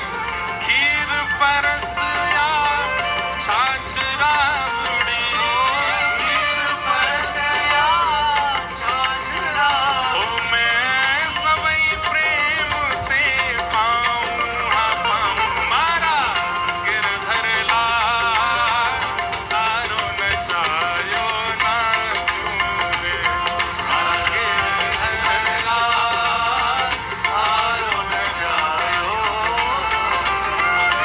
मारा नट राजा तारो नचायो नाचूं रे, मारा नट राजा तारो जो तू ठोकर मार गिरावे, लकड़ी जो गिर जाऊं, जो तू ठोकर मार गिरावे, लकड़ी जो गिर जाऊं। देखो, लकड़ी जो गिर जाऊं को मतलब को, लकड़ी जब गिरती है तो कोई, हम लोग गिरते हैं तो एक आध बार हाथ वाथ पकड़ते हैं, अरे बचने का प्रयास करते हैं, पर लकड़ी गिरती है तो सीधी गिरी जाती है। हे ठाकुर जी, जो तू ठोकर मार गिरावे, लकड़ी जो गिर जाऊं, जो तू ठोकर मार गिरावे, लकड़ी जो गिर जाऊं। और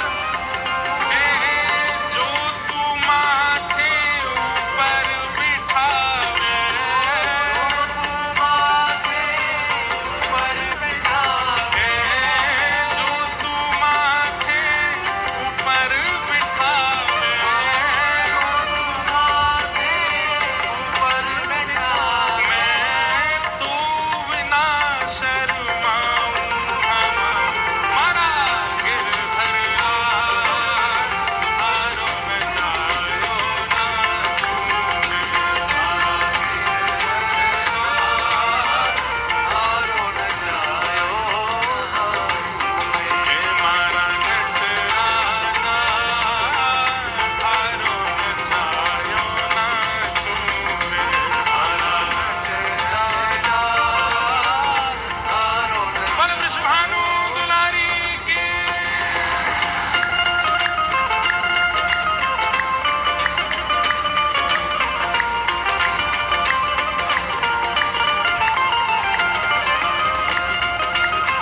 श्री गिरिराज धारण की, श्याम सुंदर श्री यमुने महारानी की।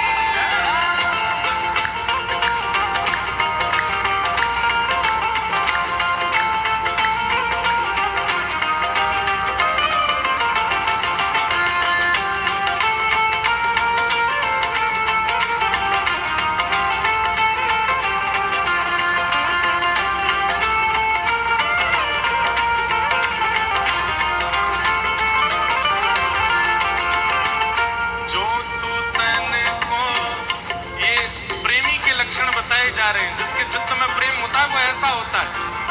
जो तू तन को रोग लगावे, ओढ़ सिरख सो जाऊं,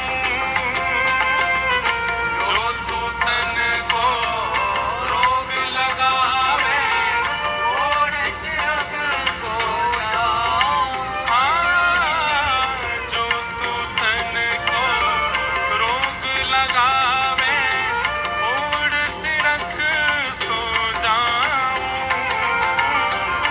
जो तू तन को रोग लगावे, ओढ़ सिरख सो जाऊं, हाँ, जो तू काल रूप बन आवे, जो तू काल रूप बन आवे। है ना?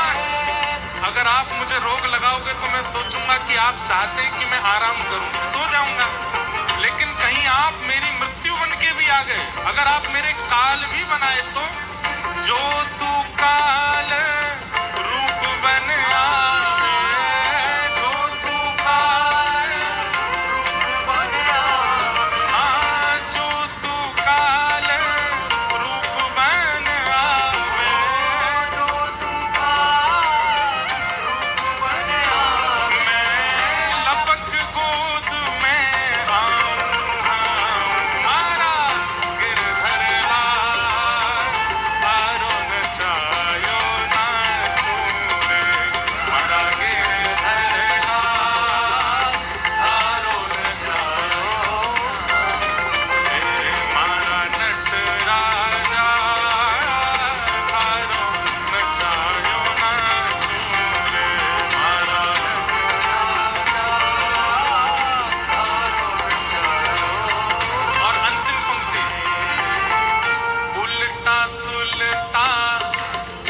कछु कर ले मंगल रूप लखाऊं, उल्टा सुलटा जो कछु कर ले मंगल रूप लखाऊं, ओ मैं तो मंगल रूप लखाऊं, मैं तो मंगल रूप लखाऊं, ओ उल्टा सुलटा जो कछु कर ले मंगल रूप लखाऊं, उल्टा सुलटा जो कछु कर ले मंगल रूप लखाऊं। और बहुत सुंदर पंक्ति, ये पंक्ति तो गानी चाहिए आपको और ऊंचे स्वर में गानी चाहिए। क्या? थारी मन चाही मैं प्यारे, थारी मन चाही मैं प्यारे, ओ थारी मन चाही मैं प्यारे, मन चाही मैं प्यारे, ओ मैं अपनी चाह मिलाऊं मिलाऊं, मारा गिरधर लाल थारो में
नचायो नाचू रे मारा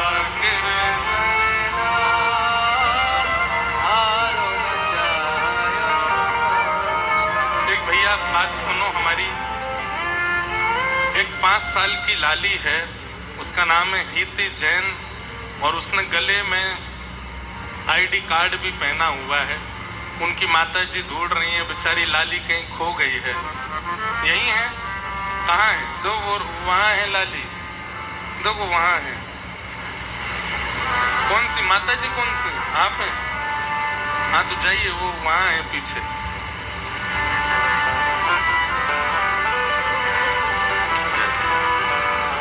हम कह रहे हैं ठाकुर जी आपके नचाए नाचेंगे, लो नचा दियो। लाली खो गई 5 साल की। भैया देखो, आप लोग नाचते हैं, गाते हैं, आनंद करते हैं, अच्छी बात है। देखो वैसे तो दिल्ली वाले इनकी माननी पड़ेगी। अरे नहीं, सुन लो मेरी हुप हुप कथा सुनो। ये अंत में करना चाहिए, जब कथा विश्राम हो ना तब बोला करो। क्या बात है बंसी वारे, शाबाश है, ऐसी कथा सुनाई तेने, तब बोलना चाहिए है। तो अभी बीच में मत बोलो। हाँ, चित्र वालों हम ले लेंगे, बैठ जाओ। मैं क्या बता रहा था? दिल्ली वालों की एक बात तो माननी पड़ेगी, तुमने भैया एसी फेल कर दिए सबरे। एक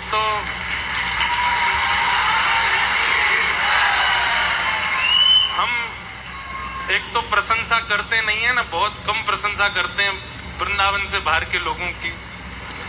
कहीं भी कथा करने जाते हैं हम यही कहते हैं, मैंने ठीक है पंजाब वाले ऐसे, बंबई वाले ऐसे, दिल्ली वाले। अब दिल्ली वालों को हम ज्यादा ही सुना देते हैं, क्योंकि तुम वृंदावन के बगल में रहते हो, इसलिए आप लोगों को तो वृंदावन बड़ा सहज मिल गया है, आप लोगों का प्रेम घट जाएगा, ऐसे बोलते रहते हैं। पर मानना पड़ेगा आपका प्रेम ऐसा वैसा है नहीं। दिल्ली वालों का प्रेम है तो। बहुत साल बाद दिल्ली कथा करने आए, पर बड़ा अच्छा लग रहा है, खूब आनंद आ रहा है। आप लोगों का ये उत्साह हमको जल्दी फिर से बुलाने के लिए मजबूर कर देगा। अब बस ये तो अभी हम प्रैक्टिस करा रहे हैं आपको। 7 तारीख को गिरधर लाल जी आएंगे, उनके सामने सबरी बस प्रकट कर दी हो। लाल जी अगर आपसे रीझ गए तो मैं चाहे कितनों मन बना लूं कि दिल्ली नहीं जानो, फिर भी आ ही जाऊंगा। अगर लाल जी रीझ गए तो हमारे लाल जी तो उनके अधीन ही हम सब हैं। गिरधर लाल थारो न चायो नाचो। बंधुओं, ये प्रेमी व्यक्ति का लक्षण है। ये पद हमने क्यों गाया?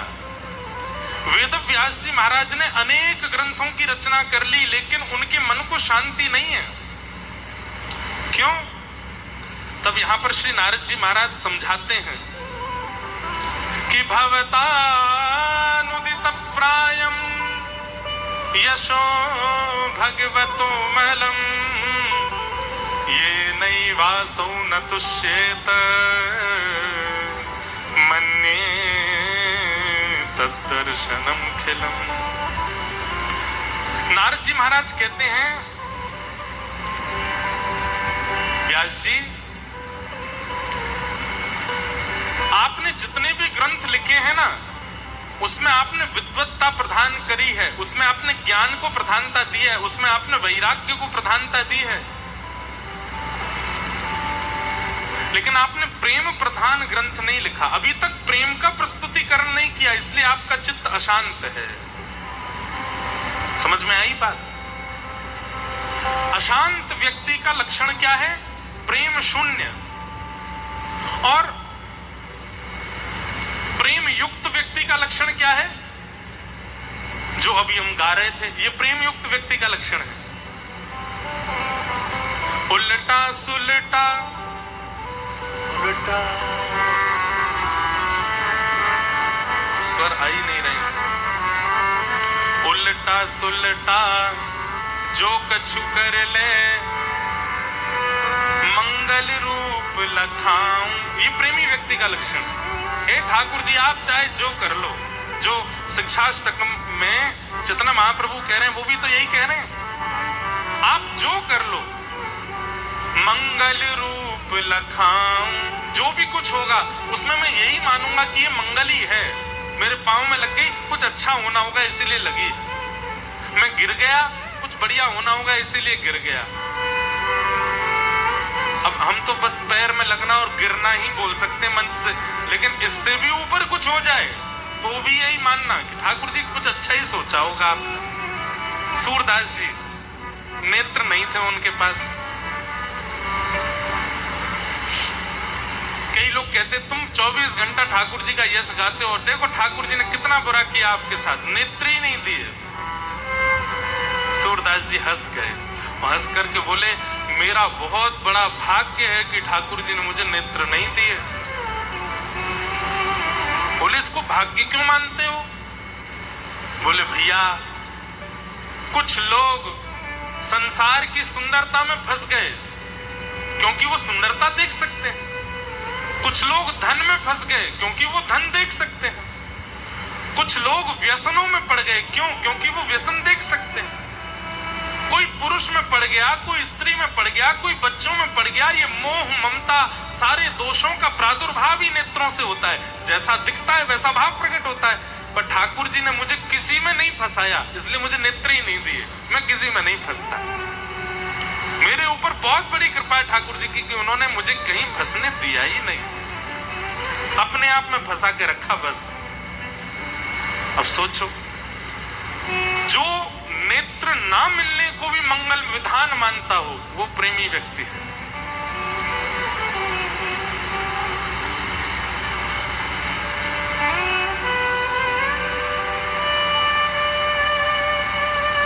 पचास साल की उम्र हो गई, ब्याह नहीं हुआ अभी तक। और इस बात से अगर वो व्यक्ति दुखी है, मेरा ब्याह नहीं हुआ, प्रयास तो बहुत किया घर वालों ने लेकिन ब्याह नहीं हुआ। नहीं, जिनके ब्याह हो गए हैं वो तुमको बहुत अच्छा मान रहे हैं बेचारे।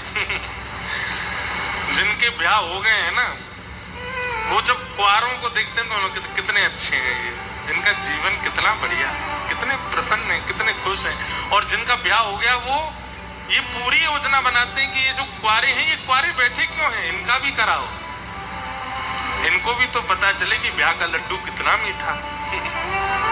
हम केवल पुरुषों के पक्ष में नहीं बोल रहे, माताएं भी, माताएं बहनें भी सोचती हैं भैया ब्याह नहीं हुआ बढ़िया है, लेकिन घर वालों से वही जाके कह भी देंगे कि इसका ब्याह करा दो जल्दी, ये हमको अकेली बेटी अच्छी लग नहीं रही है, इसका कराओ जल्दी ब्याह। ठाकुर जी कई लोगों को योग्यता देते हैं तो हमको लगता है कि योग्यता मिलना ही जीवन का सार है, पर नहीं। कई बार ठाकुर जी कई चीजों से हमको वंचित रखते हैं, तो इसमें भी कृपा मानिए कि ठाकुर जी ने आपको उससे दूर रखा, उससे वंचित रखा।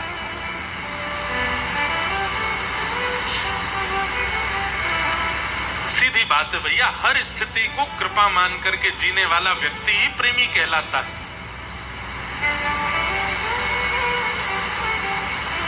व्यास जी, आपने वेद लिख दिए, आपने पुराण लिख दिए और तब भी आपका मन अशांत है। इसका मतलब आपने सारे ग्रंथों में, सारे वेद पुराणों में केवल ज्ञान, वैराग्य और भक्ति और बाकी सब विषयों को प्रधानता दी है। चतुर्विध पुरुषार्थ, धर्म, अर्थ, काम, मोक्ष की प्रधानता रखी है। आपने पंचम पुरुषार्थ प्रेम को प्रधानता नहीं दी, इसलिए आपका चित्त अशांत है। प्रेम को प्रधानता दो। आपने ग्रंथों में श्री कृष्ण को भगवान के रूप में दिखाया, ज्ञानी के रूप में दिखाया, राम जी को मर्यादा पुरुषोत्तम के रूप में दिखाया। एक ग्रंथ में इन राम कृष्ण को प्रेमी के रूप में दिखाओ, तब आपके हृदय को शांति मिलेगी। ठाकुर जी बलशाली हैं। अब जैसे उस दिन हम नरसिम्हा पिक्चर देख रहे थे ना, जब नरसिंह भगवान प्रकट होते हैं तो उसमें ऐसा बढ़िया दिखाया कैसे यूं यूं कूदते हैं नरसिंह भगवान। उस समय मेरे मन में बार बार आ रही थी, क्या बात है बंसी वारे, शाबाश है। उस दिन निकल रही थी। और जैसी पिक्चर पूरी हुई, जितने लोग वहां थे वो साक्षी हैं, मैंने एक ही पद गाया, बड़े बड़े असुरन को मारो, बड़े बड़े असुरन को नाग कालिया पकड़ पछाड़ो, नाग कालिया पकड़ पछाड़ो। ऐसो बलि तो खेलन में ग्वालन सो पिट जाए। हाँ ऐसो बली तो खेलन में ग्वालन सो पिट जाए। ओ ऐसा ओ ऐसा ओ ऐसो चटक बटक सो ठाकुर तीनों लोकन में नाए। ऐसो चटक मटक सो ठाकुर तीनों लोकन। वाह, बैठ जाओ बैठ जाओ बैठ जाओ बैठ जाओ। आप लोग भी गाना, अब ये 6 तारीख को देखने जाएंगे हम, फिर से चलना हमारे साथ, तब गाएंगे सबरे। जैसे ही नरसिंह भगवान प्रकट होंगे, युद्ध उद्ध रह जाएगा, हिरण्यकश्यप मरो, फिर गाएंगे। एक पंक्ति और है ना, कैसे है, सब देवता इनको पूजते हैं, कैसे है वो,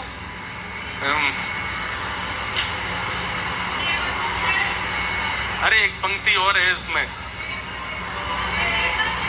ब्रह्मा मोह कियो पछतायो, ब्रह्मा मोह कियो पछतायो। फिर अगली, मान इंद्र को, ऐसे है ना, बताओ, रोज गाते हैं, भूल गए हैं। हाँ, मान इंद्र को दूर भगायो, मान इंद्र को दूर भगायो। अब याद आया, ऐसो वैभव बारो, हाँ ऐसो वैभव बारो, तो ये ब्रज में गारी खाए। हाँ ऐसो वैभव बारो, तो ये ब्रज में गारी खाए। ओ ऐसा ओ ऐसा ओ ऐसो चटक बटक सो ठाकुर तीनों लोकन में नाए। ऐसो चटक मटक सो ठाकुर तीनों लोकन। तो क्यों ये भाव क्यों प्रकट होता है ठाकुर जी के लिए? भाई उनका इतना वैभव है कि इंद्र भी चरणों में बैठा रहता है, उनका इतना वैभव है कि ब्रह्मा भी नतमस्तक रहता है। लेकिन इतने वैभव वाले ठाकुर जी हैं, फिर भी ब्रज में गारी खाए, क्यों? क्योंकि प्रेमी है। अगर ठाकुर जी भगवान बने रहते ब्रज में और कोई कह देता दारी के, तो सुदर्शन चक्र आ जाता तुरंत। पर ये सुदर्शन आया क्यों नहीं? ये गदा आई क्यों नहीं? क्योंकि वहां ठाकुर जी प्रेमी। सुदर्शन चक्र अधर बैठे तो रहते थे, ये मधुमंगल श्रीदामा भा थोड़ी रहते सुदर्शन जी को। ठाकुर जी को पकड़ के गैया बना देते हैं, खुद उन पे चढ़ जाते हैं। सुदर्शन जी महाराज आकाश में घूमते रहते, ठाकुर जी कहते हैं नीचे मत आ जाइयो, यहां मैं भगवान नहीं हूं, यहां मैं प्रेमी हूं, यहां मैं लाला हूं। नारद जी महाराज कह रहे हैं, व्यास जी आपने ऐसी लीलाओं का वर्णन कहीं किया नहीं किया, इसलिए आपका हृदय अशांत है। आपने परब्रह्म को परब्रह्म रूप में दिखाया है, भगवान रूप में दिखाया है, इष्ट रूप में दिखाया है, महाअवतारी रूप में दिखाया है। उनको जब तक आप प्रेमी रूप में वर्णन नहीं करोगे, तब तक आपके हृदय को शांति नहीं मिलने वाली है।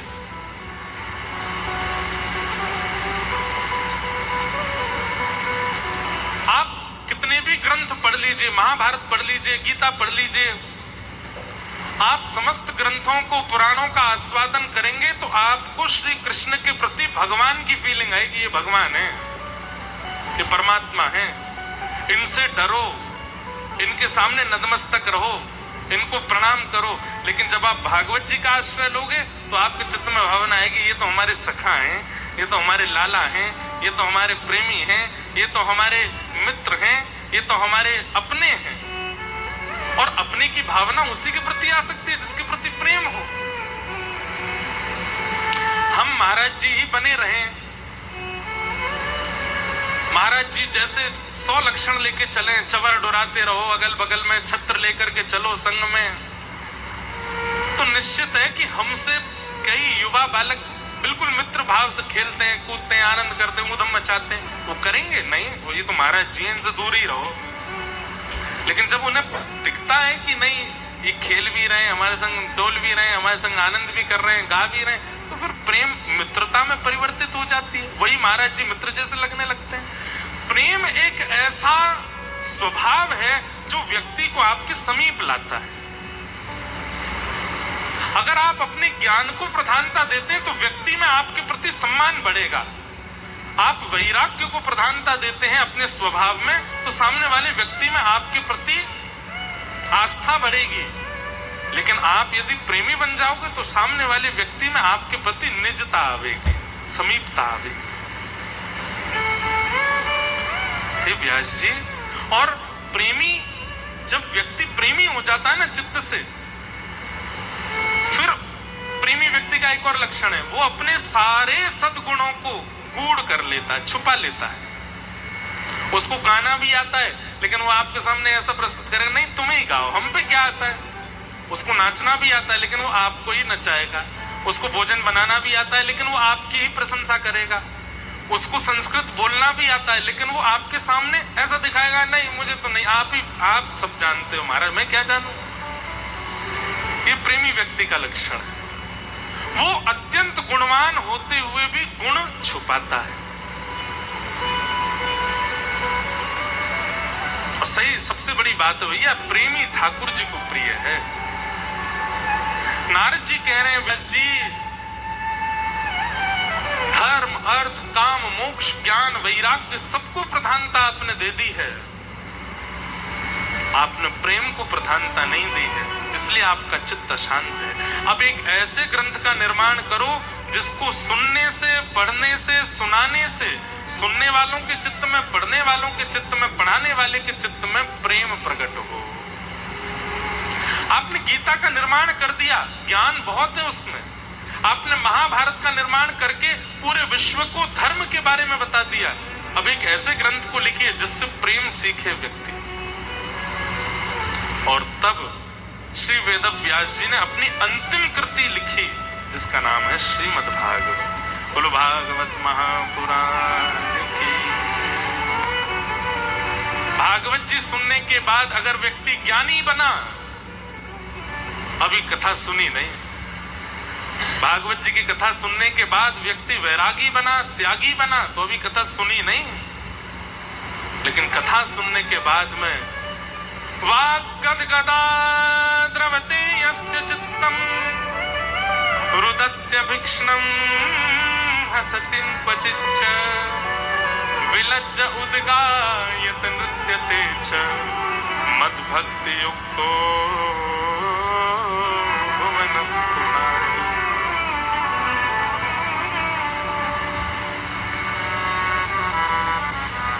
प्रेमी, इसलिए कथा सुनने के पीछे, भागवत कथा सुनने के पीछे एक ही उद्देश्य लेकर के बैठा कीजिए,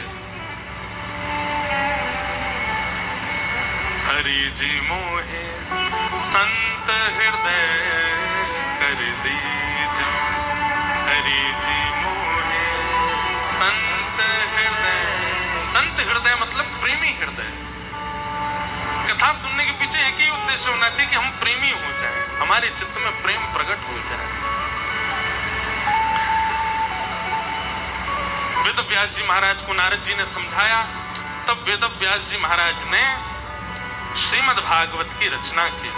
पहले तो समाधि लगा करके, समाधि नानुस्मर तद विचेष्टितम, समाधि लगा करके चिंतन किया और फिर चिंतन के बाद श्रीमद् भागवत संहिता तैयार हुई। बोलो भागवत महापुराण की।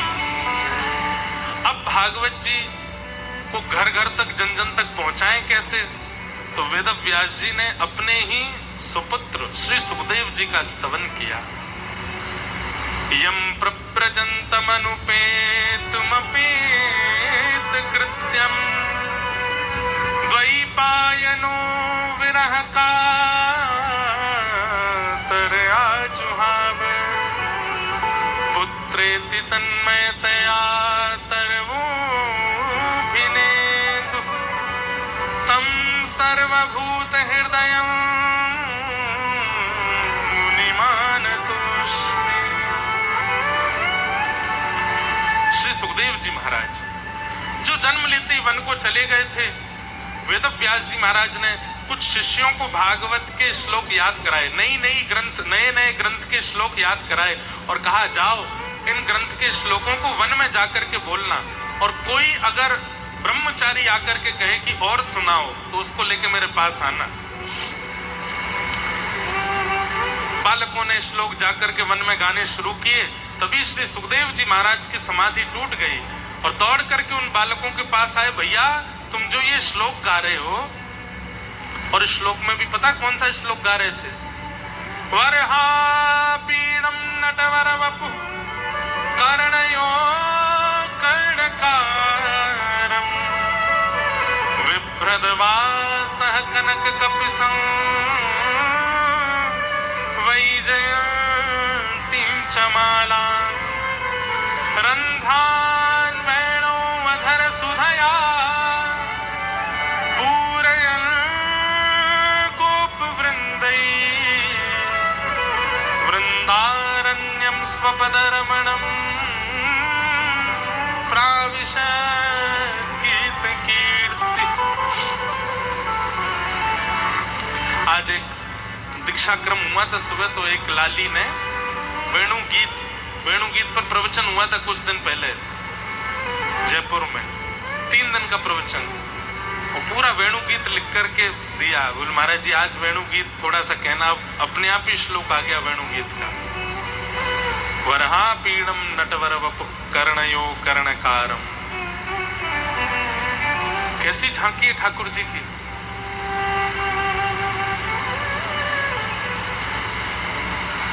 मीराबाई का एक पद है, जादूवर लागत है मोहे प्यारो। ठाकुर जी कैसे बोले जादूगर हैं, बोले ये सब जगह से अपने केवल जादू ही जादू करते रहते हैं, इसलिए जादूगर कह रही है मीराबाई। पद ढूंढना पड़ेगा इसलिए गा नहीं रहा। जादूवर लागत है मोहे प्यारो वरहा पीडम। ठाकुर जी मोर पंख का मुकुट पहनते हैं और टेढ़ा पहनते हैं, सीधा नहीं पहनते। को मुकुट पहनने का विधान ऐसे होना चाहिए, तो ठाकुर जी कैसे पहनते हैं, टेढ़ा पहनते हैं, तिरछा पहनते हैं। हमारे राधा वल्लभ परंपरा में तो मुकुट ठाकुर जी इधर की जगह इधर पहनते हैं। क्यों, बोले श्री जी है ना इधर, तो उनकी तरफ मुकुट झुका करके पहनते हैं। पर वल्लभ कुल में और कई जगह ठाकुर जी मुकुट इधर पहनते हैं। हमारे राधा रमणी परंपरा में तो कुछ और पूर्णिमा के भाव से ठाकुर जी मुकुट कभी इधर पहनते हैं कभी इधर पहनते हैं। वो शायद शुक्ल पक्ष या उस भाव से ठाकुर जी कुछ वहां धारण करते हैं, कभी इधर धारण कर लेते हैं कभी इधर धारण करते हैं। तो मुकुट ठाकुर जी टेढ़ा जो पहनते हैं, अब आप द्वारिका चले जाओ वहां ठाकुर जी सीधा ऐसे मुकुट पहनते हैं, तिरुपति बालाजी चले जाओ सीधा मुकुट पहनते हैं, अयोध्या में राम जी सीधा किरीट पहनते हैं, मुकुट पहनते हैं। हमारे वृंदावन वाले ठाकुर जी ऐसो टेढ़ो पहने, और टेढ़ा भी हो नहीं, थोड़ा बहुत टेढ़ा, इतना टेढ़ा पहनते हैं कि नेक में गिरवे को है जाए, वो इतना टेढ़ो पहने। इसके पीछे भी हमारे रसिक जन भाव बताते हैं कि ठाकुर जी टेढ़ा मुकुट और टेढ़ा भी पहनते हैं और आगे की तरफ झुका हुआ है। हम लोग दूर से दर्शन करते हैं इसलिए हमको अनुभव नहीं होता, ठाकुर जी मुकुट आगे की तरफ ऐसे झुका करके पहनते हैं। क्यों, जहां जहां चरण पड़त प्यारी जू के, तहां तहां मन मेरो करत है छावरे। स्वामी श्री हरदास जी महाराज का पद है संभवतः। स्वामी जी कह रहे हैं किशोरी जी जब जब चरण रखती हैं तो ठाकुर जी अपने मुकुट को ऐसे लेकर के ऐसे अपने सिर को हिलाते हुए चलते, नेक पीछे होके चलते हैं, ताकि सूर्य की किरण जो है वो मुकुट से रुक जाए और किशोरी जी के चरणों में सीधे सूर्य की किरण ना पड़े, किशोरी जी को कहीं श्रम ना हो जाए। इसलिए ठाकुर जी टेढ़ा मुकुट पहनते हैं, तिरछा कर ले। बरहा पीड़म नटवर वपु। कैसे हैं, बोले नट किसको कहते हैं, मंच पर आकर के नृत्य करने वाला, प्रदर्शन करने वाले को नट कहते हैं। जो आकर्षित करता है उसको नट कहते हैं। और ठाकुर जी कौन, बोले नटवर। नटवर का मतलब, बोले आकर्षण करने वालों में भी सबसे ऊंचे नटवर। ठाकुर जी का नाम है। नटवर नागर नंदा बजोरे मन गोविंदा, नटवर नागर नंदा बजोरे मन गोविंदा। ये नटवर क्यों है? बोले आकर्षण करने वालों में इनसे बढ़िया आकर्षण कोई नहीं कर सकता। एक एक अपनी स्थिति से, एक एक अपने अंग से, एक एक अपने रोए से जो आकर्षण कर सकते हैं उनको कहते हैं नटवर।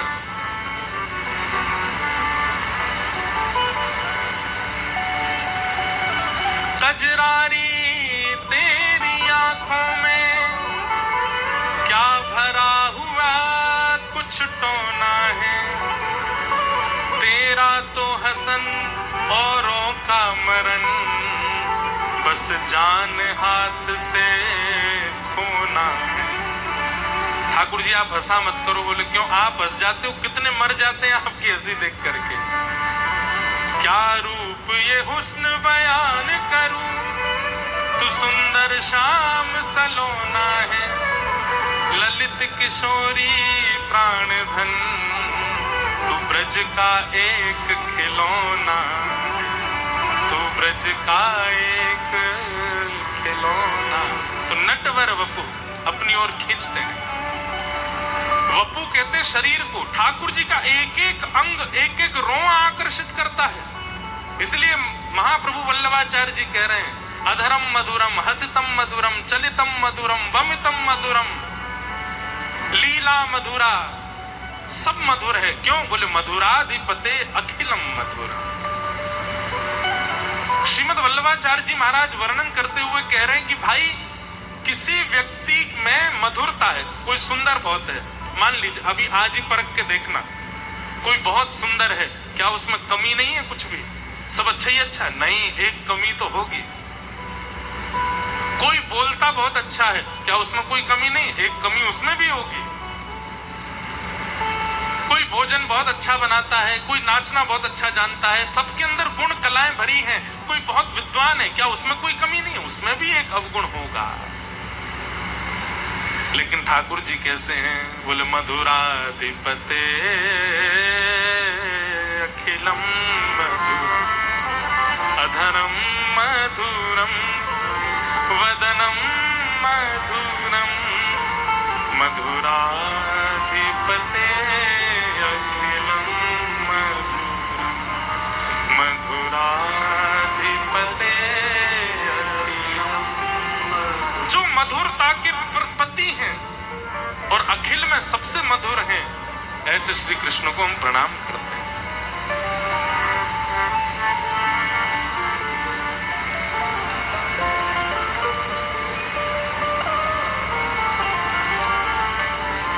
एक अंग भी अगर श्री कृष्ण का दिख गया, आप स्वयं को रोक नहीं पाएंगे। चरण दिख गए, चरण नहीं दिखे, कमर दिख गई, कमर नहीं दिखी, कोहनी दिख गई, कोहनी नहीं दिखी, हाथ दिख गया। अरे मुखमंडल आगे की बात है, सर्वांगीण अंग में कोई रोआ भी ठाकुर जी का यदि प्रतिबिंबित हो गया तो स्वयं को रोक नहीं पाएंगे।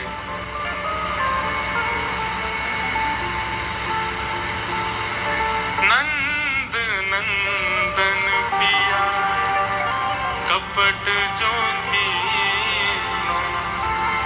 निकल गयो, निकल गयो, निकल गयो, छल करके, जादू करके, जादू करके, जादू करके, हो जादू करके, ओ पिया कित गयो जादू।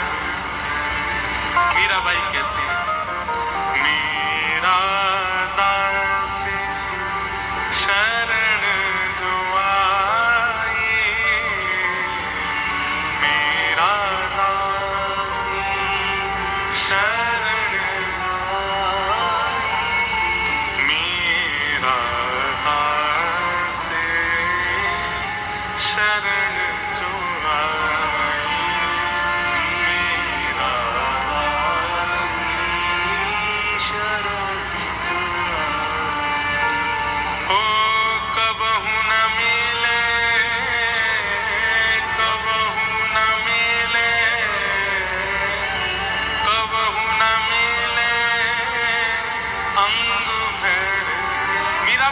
शिकायत कर रही है ठाकुर जी की।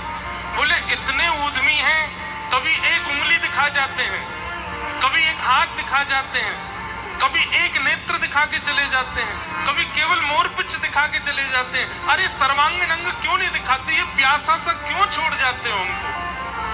कबहू न मिले, कबहू न मिले, कबहू न मिले अंग भर के जादू करके,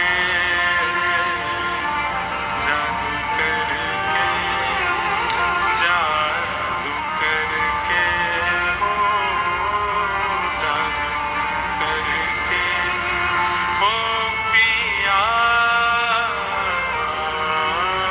कित गयो जादू नटवर वपु कर्ण यो कर्ण कारम। दो कान हैं पर कुंडल एक ही पहनते हैं। विभ्रदवास कनक कपिसम, ऐसी पीताम्बरी पहनते हैं कि सूर्य को भी लज्जा आ जाती है, सूर्य भी छुप जाता है कि अरे नहीं नहीं, श्याम सुंदर रूपी सूर्य भ्रमण कर रहे हैं, अब मैं कैसे प्रकट हो सकता हूं।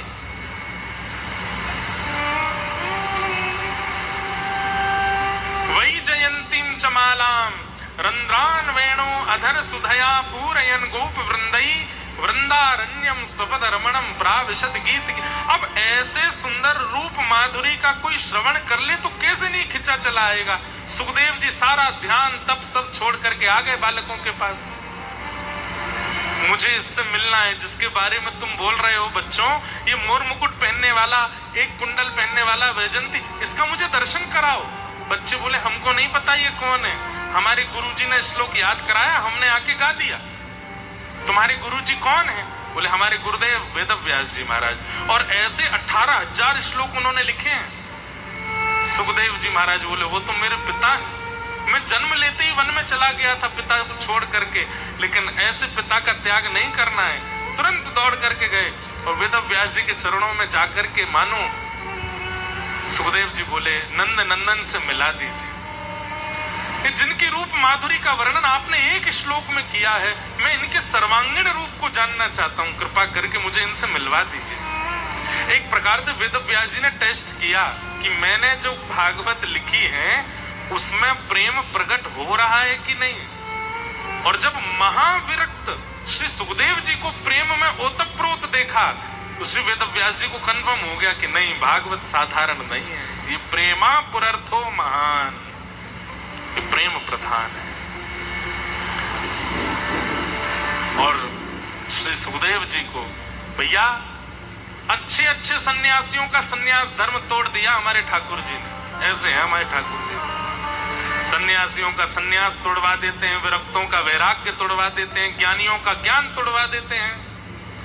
लेकिन एक बात सुनोगे, धनवानों का धन का अहंकार तोड़वा दिया इन्होंने, ज्ञानियों का ज्ञान तोड़वा दिया इन्होंने, विरक्तों का वैराग्य तोड़वा दिया इन्होंने, लेकिन प्रेमियों का कुछ नहीं तोड़ पाए ये। प्रेमियों ने तो इनको ही झुका दिया अपने सामने। इसलिए प्रेमी बन जाओ। श्रीमद् भागवत प्रेमियों का ग्रंथ है।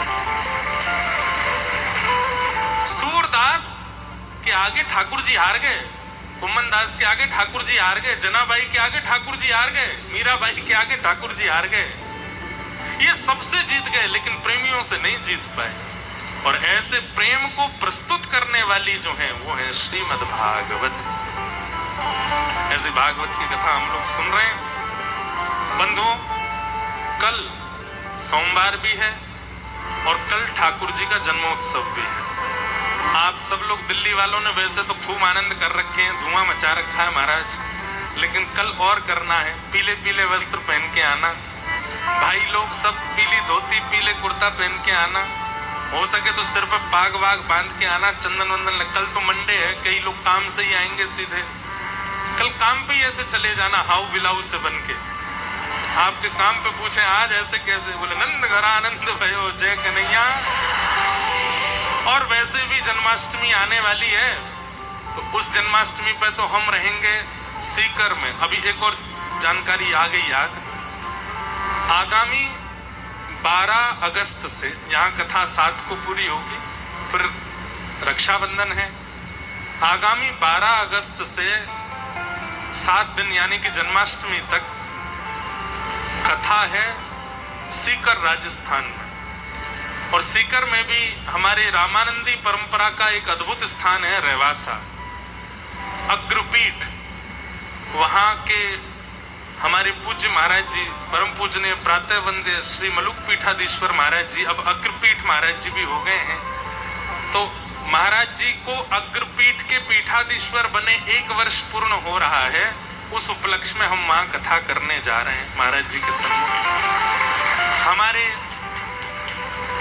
महाराज जी, मलुकपीठ वाले महाराज जी हमारे गायत्री गुरु हैं। उन्होंने हमारा जनेऊ संस्कार किया। और गायत्री भी आप बिना गुरु के नहीं बोल सकते। जैसे गुरु दीक्षा में गुरु मंत्र बिना गुरु के नहीं, ऐसे गायत्री और जनेऊ संस्कार भी गुरुजन करते हैं। तो हमारा जनेऊ संस्कार, गायत्री दीक्षा हमको पूज्य महाराज जी ने दी और हम उन्हें शिक्षा गुरु तो वे हमारे हैं ही हैं।